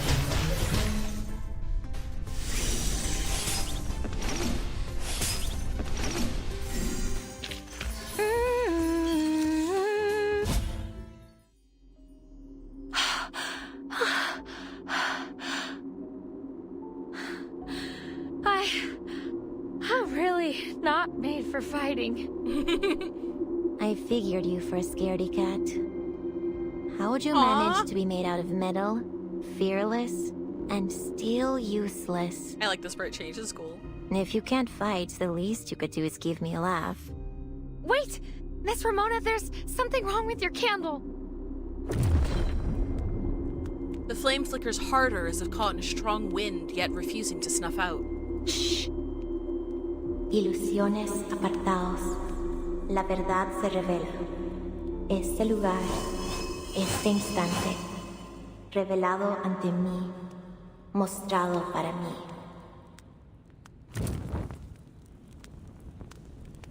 Her voice is ethereal, as if speaking to another world entirely. The tiny flame settles, and the last wisp of smoke bends at an unnatural angle, pointing the way. Weird. There's another fluctuation here, besides the pneuma that's been drawn over.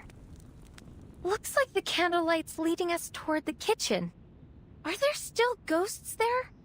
Didn't we just scare them all off? Well, that would be a shame. Well, then who the hell else are you supposed to use for Star Impromptu, then?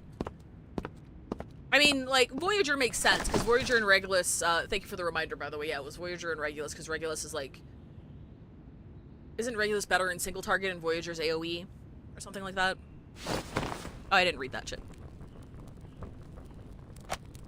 Ramona steps into a long, idle kitchen before crouching to pick through a pile of firewood. After a time, she pulls out a half-burned scrap of canvas cloth. A strange symbol surfaces from the still warm ashes. I've seen this before. Somewhere. Have you found something, Miss Ramona? Yeah, maybe. I know someone who can answer my questions, but I wouldn't call it good news. This symbol won't take us anyplace safe. Her revelation is dry and fatalistic, as if she were tugged unwillingly to the answer. I know where to go.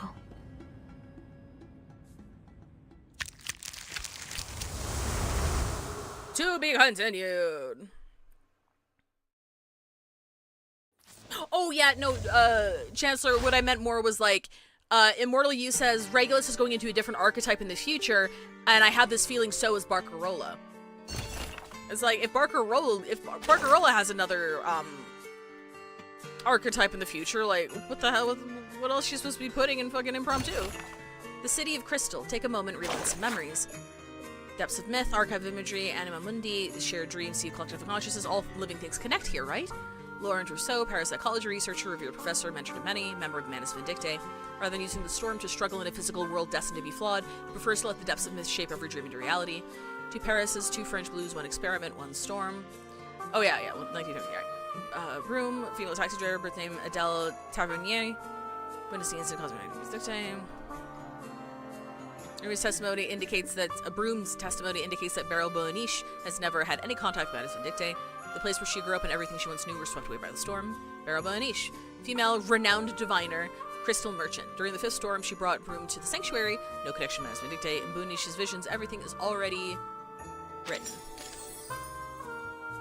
Oh yeah, weed probe too. Yeah, I suppose. Oh, that'd be such a bummer. The conversion can start and end at any time. Every question has an answer. Hello, Lorenz Butterfly. I didn't think this little computer would still work. Perhaps these overlooked forms of craftsmanship still have a reason to exist.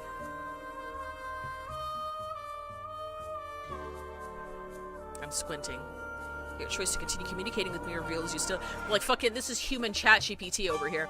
And yet your choice to continue communicating with me reveals you still harbor questions that need answering. That's right, let me think. Or should I begin? Situation, how is the prison on Laplace's top floor? A perfect cell. That was a joke. But if you like telling people you live in a prison, I won't take that away from you.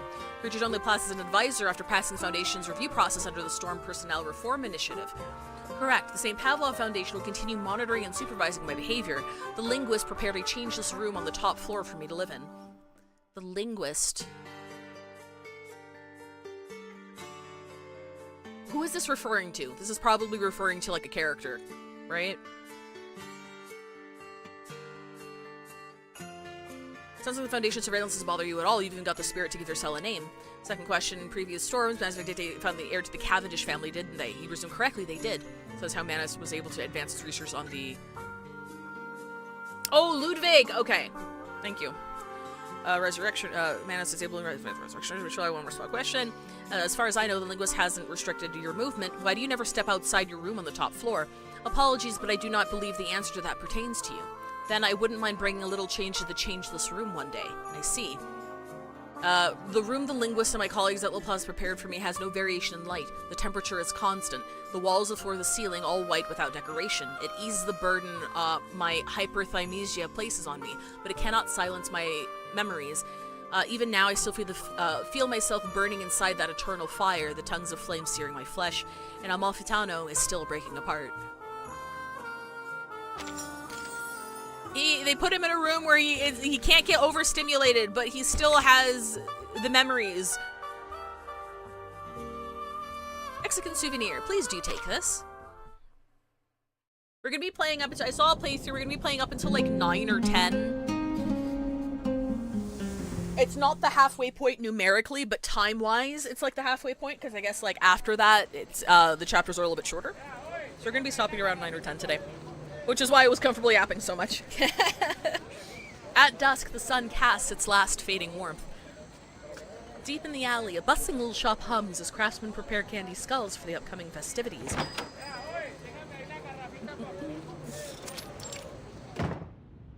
Hi, Bree! Dios mío, Añil! Hurry up! Dios mío! If you hadn't guaranteed you could finish the work before the end of the day, I never would have hired you. All this candy needs to get to Diagos before tomorrow. Sí, Jefe. I understand. Oh, and Senora Juarez and La Roma wants you to repaint their family tomb. Chale! I almost forgot. I need to go to Christina's to pick up some marigolds before dark. The storekeeper dashes off. There are still more than 100 pieces of candy to go. The sun falls behind the distant hills and the craftsman begins to leave. The craftsmen begin to leave. In the dim candlelight, his shadow dances on the wall. Then footsteps break the silence.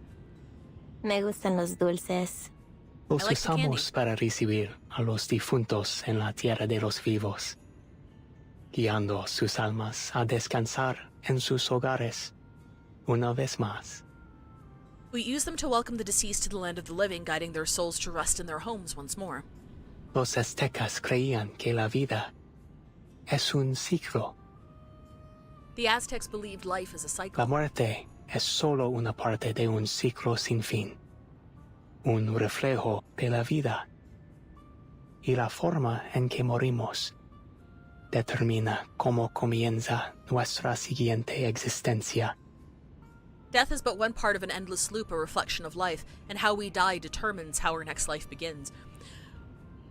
Boy, she just said she liked the candy. Who starts a conversation like that? She just said Las almas de los guerreros que entregaron la vida en batalla se alzan con el sol en el palacio de Talocan, entonando cantos de triunfo.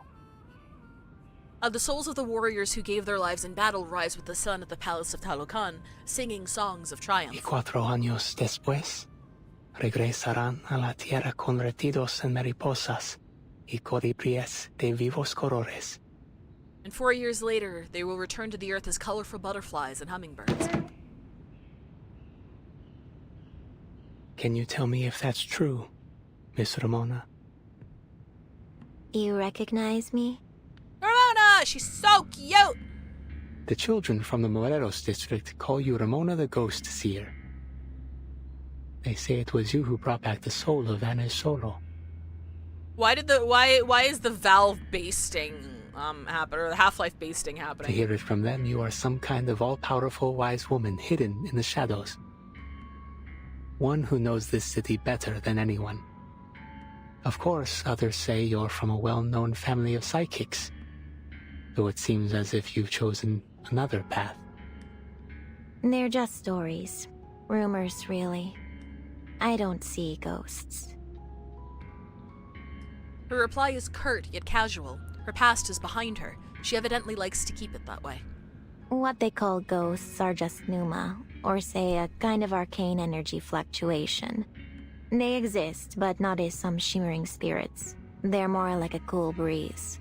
But hey, people believe what they want to believe. Kids and adults too, I guess. Everybody's got unfinished business with the dead, so they want me to see ghosts. Hey, Dario. They believe it. That way they've still got a chance to say what they never got to. Ah. My apologies, Miss Ramona. You're right. It was nothing but wishful thinking. He unconsciously lets his eyes fall on her Vigil's Bureau attaché badge. It holds no authority, but it sets the tone of their conversation. So, is there something I can do for you? Yeah. I got a couple questions. These symbols. I think you might know them. An arrow, a bow, and a net. I know what you're talking about. That's clearly a bucket scraper. That's clearly a bucket scraper. According to the Codex Chimalpain, these are the gifts given to the Aztecs by the sun god, Huitzilopochtli. It's got the emblem of the Turquoise Serpent Club, too. Which is the biggest smuggling ring in Mexico City. Controlled by that arcanist Perez. Perez, you bastard! I don't know who Perez is. She tucks away the scrap of cloth, by which I mean, I don't think we know who Perez is. We know that he's the leader of the smuggling ring and has that owns the building with all those forged paintings and gets Neil to forge stuff. But I don't think we've met him yet. Can't be too many folks around who know you work for him. But those occult paintings at his club had to come from someone. Yeah. But your boss has been acting strange the last few weeks, right? More cutthroat than ever. He's planning something big. Everyone knows it. And an auction to the tune of an ancient bloody civilization is the best way to start it. That's not what ABC stood for last time I checked. Then it is true. Nothing in this city escapes you. And should I presume this interrogation has been commissioned by the Vihir Bureau? The Vigil? Nah, what do you take me for? You think I shed a single tear over injustice? Think I care about your boss's little auction? Nah. You and I both know that Arcanist gangs aren't to be messed with. And I'm not in the business of making messes. But strange things are brewing in the shadows. On street corners. Behind people's smiles. In the boarded up buildings. ABC always be casting. The Numa is stirring up all around town. Hovering over the city like a shroud. Echoing in every howl and shriek in the night. Stupid question. Is that not what's supposed to be doing? Because they're having a festival of the dead, right? But I guess it's not the dead so much as it is residual arcane energy from, like, big fluctuations. So those aren't really spirits of the dead. It's more like pollution. Never mind. Like nothing I've ever felt before. Who knows what'll happen if things stay this way? Ramona, I don't care about justice. So anyway, tell me more clues on how I can solve this crime and help the victims. It's your arcane gift warning you about the coming crisis. Tsundere about justice is a new one. I wouldn't call it a gift. Especially when you're born into a so-called psychic family. Oh. She leaves it at that, unwilling to say more. Look, I know you know something about these arcane murders. There's already been 5 of them. And it's gotta have something to do with these weird spikes in the Numa. That's how I found these symbols. Left behind at one of the crime scenes. So, I want to know the connection between the club and these killings. She wrestles the question out, realizing she's about to step far deeper into this growing mess than intended. If they are indeed related, that is, if it truly is the Turquoise Serpent Club who's responsible, what will you do? I'm not paid to solve crimes. The Vigil got plenty of investigators. If they can't figure things out, that's on them. Have to admire someone willing to go above and beyond their duty. A gentle smile flickers across his face, then fades just as fast. But I must apologize, señorita. You know I work for the club. And you know that means I can't provide any help. That's so? Didn't expect you to be so loyal. If I remember, you used to be a plain old pigment supplier. Until Perez started snatching up every artist in town. I figured you didn't come into the job willingly. Was I wrong? You're not so different from those other artists, really. Just a little more flexible. That's why Perez gave you a longer leash. If they can prove Perez guilty, the Vigil will. I'm afraid it's time for you to leave. This conversation will remain between us. You have my word. She rolls her eyes, though the emotion is as much directed at herself as Anil. Playing detective isn't in her job description. Sorry for wasting your time. Hasta luego. Dia de los Muertos is coming. Please, take some decorations with you. I wouldn't have you leave empty-handed. Heh. Quite the salesman, huh? Still making deals even now.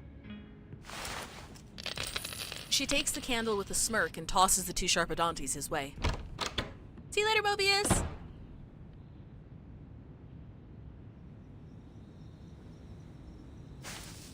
The little house in her dusty, long-forgotten cemetery, the quiet of her coffin, a familiar place to unwind after work.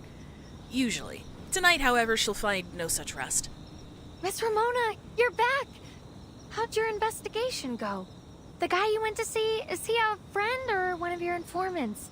I knew there was something else going on. What are you still doing here? When I said don't follow me, I didn't mean camp out at my place and jump me later. Oh, I know. It must have been one of your ghost buddies. I don't have ghost buddies. It's the symbols we found at the crime scene. An arrow, a bow, and a net. Bucket scraper. They're the symbols of a powerful smuggling ring. The Turquoise Serpent Club. I know a guy who I thought was being forced to work for him. I see. Then everything's going well then. Huh, lucky us. Don't get your gears all spun up. He seems way too loyal for someone who's got a gun to his head. I got nothing from him. Except this thing. Take it. Saves you some souvenir shopping.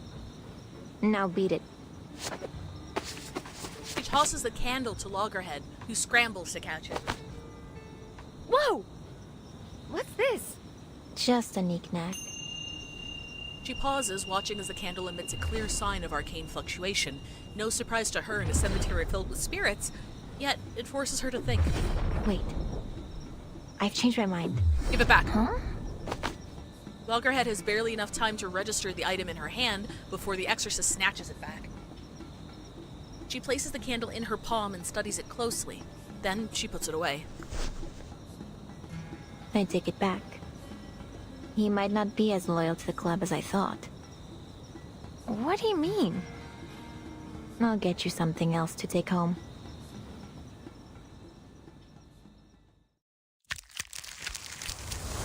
He gave her a clue! And Neil seems like he's stuck between a rock and a hard place. Cleansing notes. First rule, don't mistake an agave for a pineapple, especially as a snack. Agave, handling note. Mind your hands around the large leaves, they're sharp. Brewing medicine, rituals, fermented sap produces, pulque? Pulque? Que, not que, que. Drink Mexicans call the lifeblood of the land. Hang on. I wanna look at this. Pulque. Oh, it looks like, it kinda looks like a thin, it looks like a thin milk.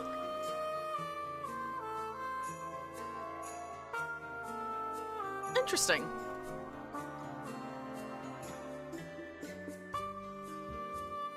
Hang on. I'm gonna... What does pulque taste like?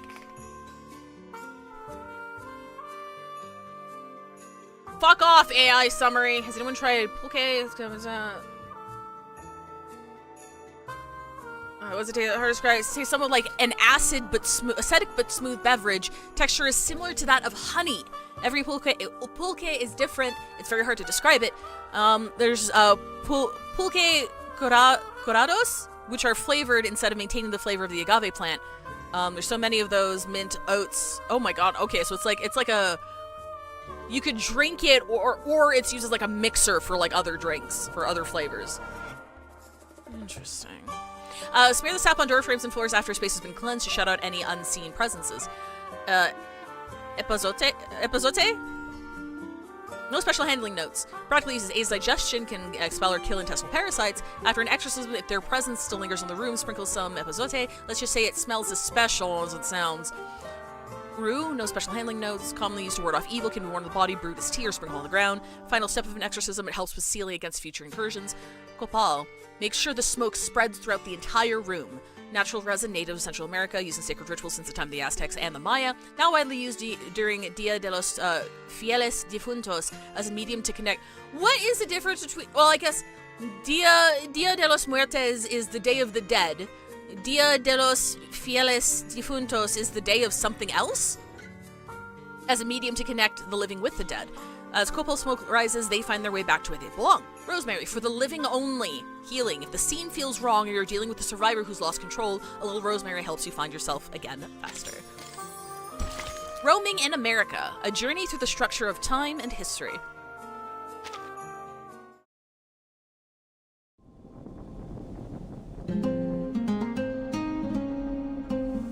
I love the little chapter title cards there. The UI is very cute. The UI is very good for this event. I like it. The night of the art auction. It's already 12:15. A 12:15. 15 minutes past their agreed meeting time. Yet the mysterious bandit is a no-show. And Neil grows more anxious with every passing minute. A click comes from the side door. I thought? Never mind. Senorita Butterfly. You're late. Sorry. My luck always seems to lead me into trouble. Once I was tracking down a woman in Barcelona, an arcanist who was dragged into some critter lovers parade. I almost broke a leg. And then in Casablanca, I was a split second from shooting my target dead. But the moment I pulled the trigger, he turned to stone. Turns out his old rival cast a petrifying incantation on him. Her apology is a half-hearted politeness. She pays him little mind as she stows away the badge she used to pick the lock. You have quite the intriguing past. Has the auction started? See. The guests have all arrived. Excellent. When the lights are all fixed on the stage, it'll be the perfect time to sneak in. Though I don't hear a sound. You sure you didn't take me to a funeral by accident? This isn't the auction venue. Fieles Difuntos, faithful departed, another word for All Souls Day. Oh, okay. So is it like the Day of the Dead and then All Souls Day? The forger leads her toward the giant sunstone exhibit. That still looks like it's gonna fucking fall over. After the Spanish conquered Tenochtitlan, the new archbishop buried the sunstone, a symbol of Aztec civilization, to erase their pagan heresy. Colonialism! The stone was rediscovered in 1790 during repairs to the Mexico City Cathedral. Thus, it's said that the cathedral was built on the Templo Mayor of the Aztec civilization. Don't tell me this massive rock above me is the only genuine artifact in the building. What will you say next? That you stole it from the museum? Of course not. According to Wikipedia, it's more like Memorial Day. Like Dia de los Muertos is about celebrating, and Fieles Difuntos is more about the traditional mourning. At least that's how it looks to me. Okay, so are they two like different days? So like the Day of the Dead is like one day, and then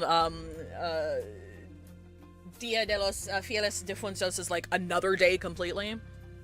Colonialism grumbling in the corner. It's merely another forgery to decorate the club.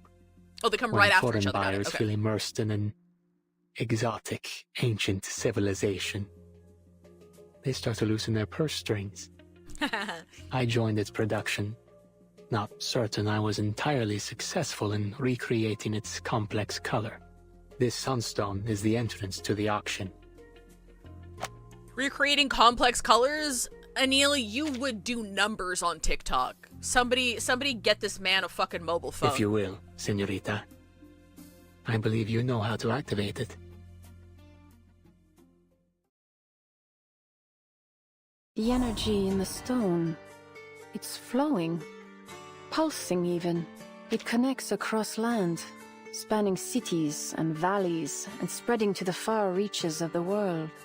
Masterful. A teleportation ritual hidden in stone, activated by awakening the correct symbol. Oh, I get to do it. Do you remember what the invitation said? Oh shit. Oh god, I didn't realize there was an exam. There was a fucking exam. No, I don't. I remember the sequence of 3 symbols, but I didn't think that had nothing to do with the invitation. Was it this one? Cuando el tonal puali y el geopuali I do actually remember this vuelven one. a alinearse, celebramos que el fin del mundo se ha postergado. When the sacred calendar and the solar calendar realign, we celebrate the delaying of doomsday. Subimos al cerro de la estrella y vemos a las estrellas coronar el cielo. We climb up the hill of the star and watch the stars reach their The zenith. key is the tech battle, the representation of the new fire ritual. Pretty sure that's a bucket scraper.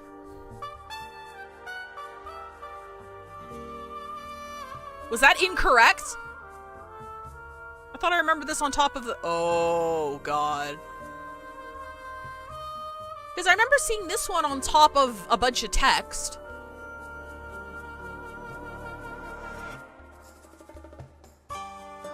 I guess I just wasn't paying attention. I'm sorry. What if I just start from the top? Not that one then. You remember the contents of the invitation? Of course. Oh wait, I clicked that one, it didn't work! Oh, maybe I had to click it twice. Oh, okay. I clicked it and she said the thing and then it went back to selection, so I'm like, oh, was that one wrong? Okay, no, I was right. I was right the whole time. Never mind, I'm a god. The radiance awakens a blinding light that radiates outward from the sunstone. It didn't register you clicking all the dialogue boxes up. You were still in dialogue when you tried to... Oh, I thought clicking it triggered the dialogue. Okay, no, I'm stupid. Never mind. The teleportation ritual is about to begin. This first time I failed first try. I did pick a different one first, yeah. And then Anil spoke, and I thought he was done. I thought he was saying, oh, don't you remember the contents of the message? And I thought that was it. So I went to go click the other one, but I wasn't out of the dialogue sequence yet, and I assumed that I clicked the wrong one. Alright, no, yeah, okay, no, I'm just bad at this. Be prepared, señorita. You may experience some side effects from the process. Where are we going? Time to see what this auction's all about.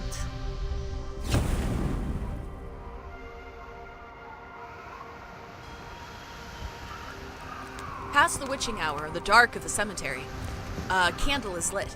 A pair of still eyes gaze deeply into the little flame. The auction should have started a while ago. So why isn't anything happening?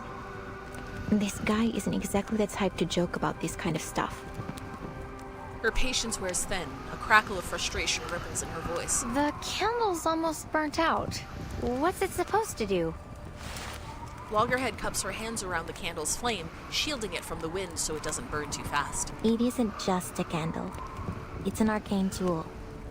See the carvings on the side? It's an ancient ritual. The Codice Mendoza says it was once used in sacred offerings. It has a synchronizing effect. When a specific ritual starts elsewhere, lighting this candle will replicate it here. Oh! But we've only got one chance. The candle has nearly melted away. The flame falters. Hope seems lost. Until the until the dying flame gives out, and in its place an arcane array appears as a gale force wind sweeps down around them. Brace yourself. It's happening. The wind howls, swallowing her body and voice. The Foundation really needs to start selling their teleport discs in these new eras.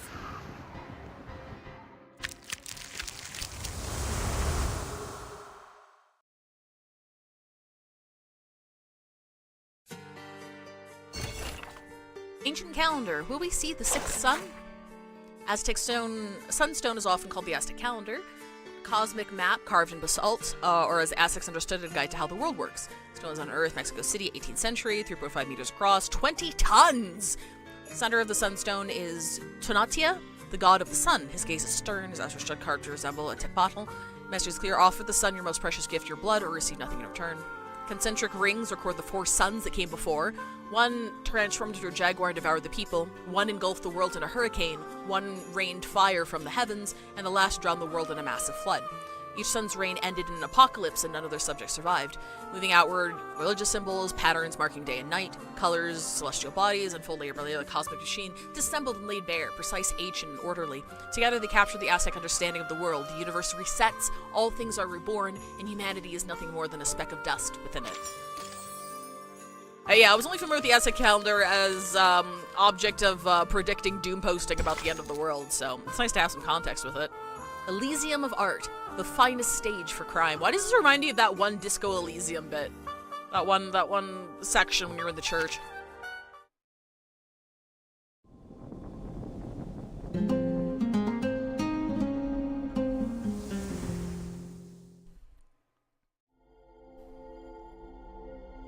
The first one was it rained jaguars for 3 years.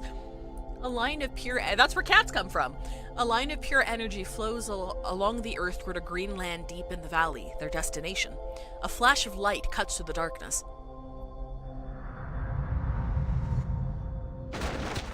The world spins. Pull yourself together. Where are you? Double vision, heart palpitations, loss of perception of time and space. Inability to distinguish dreams from reality. These are all common side effects. Take 3 deep breaths and wait for them to pass. Take some medication distilled from agave. The rush of teleportation gives way to the faint buzz of the microphone and the chattering din of a lively room.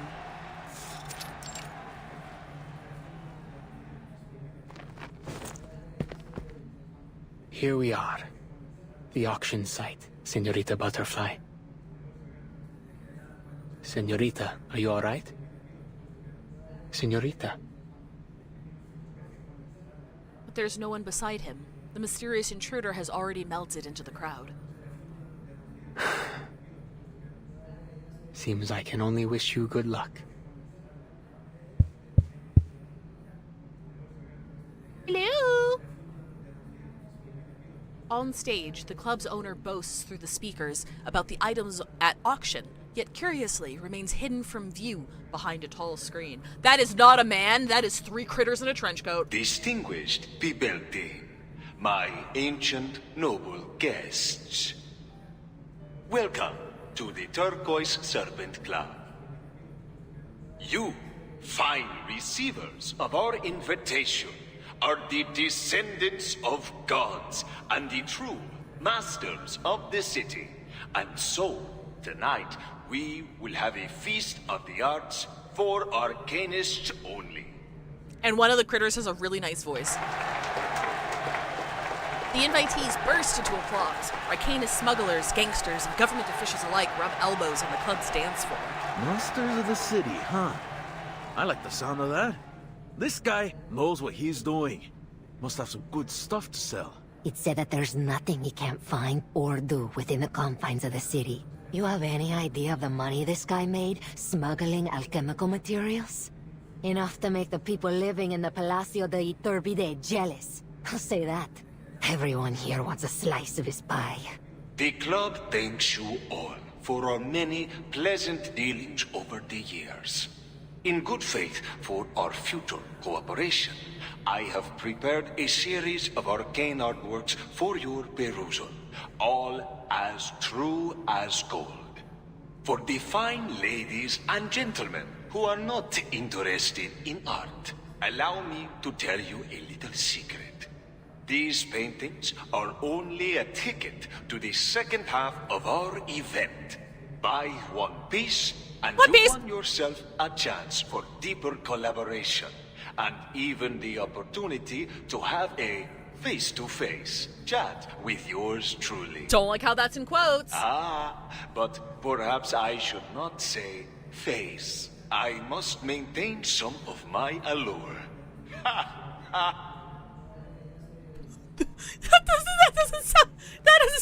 That sounded so stilted / deliberate. That sounded so stilted. The audience laughs politely on cue. Now, to introduce our fabulous art pieces, please welcome the rising star of Cubism, a prodigy returning from his studies in France, the greatest painter of the Turquoise Serpent Club. I give you Muriel. I have never heard Muriel pronounced that way before, and I like it so much better. Muriel is so pretty. The first slot, like that's what I'm going to be calling Courage the Cowardly Dog's mom now, right? We're all calling her that now, right? The first slot is carried onto the stage. At the same time, a boy is shoved in front of the microphone. Beneath the glaring lights, he looks pale and increasingly helpless.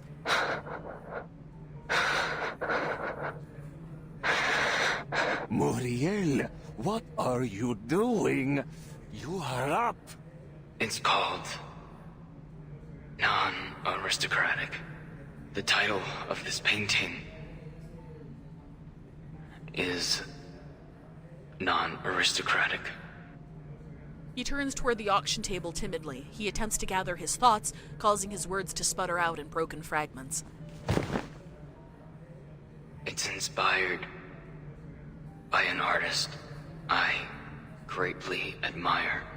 Las obras que existen solo sobre caballetes. Y todo arte amado por los intelectuales son propiedad privada de la aristocracia. Works that exist only on easels and all other art loved by intellectuals are the private property of the aristocracy. Art belongs to the public. Unfortunately, I was unable to achieve this during my time in the club. I think you're all rich bastards and I hope you kill yourselves. Here's my painting, though, I guess. Perhaps. That's why I captured Maria, my tutor and friend, as she created this statue. Do you see this, Teresita? I know you're here. He darts his eyes around the room, but no one seems to be paying any attention to his rambling. The audience is swept up in the exciting news of this opportunity for cooperation. You heard that? This is a chance to work with him. If we get distributorship, we're in the big bucks. Hey, Diablo! No everyone wants a lousy artwork. We need to get one, no matter what. Uriel seems even rougher than the last time I saw him. Sorry, Senor Perez. I don't recall what comes next. You idiot! I told you to concoct an interesting story, then describe all the expensive materials you used and what arcane skills were involved. Dog, how did you hire this guy and not realize he's bad at public speaking? Get him off the stage now. I won't have my auction ruined by some half-wit boy who's lost his mind. For like a mastermind of smuggling, he doesn't seem very good at this. The incident does little to dampen the audience's enthusiasm. The painting is soon auctioned off at a high price. Congratulations to the fine Signora who just won the bid for this great work. Our next item is a very special painting. Very, very special indeed. I'd love to share how I acquired such a fine piece, but I fear that might piss off a couple bigwigs. So I'll keep it zipped. But let me tell you this next piece is more than just a painting.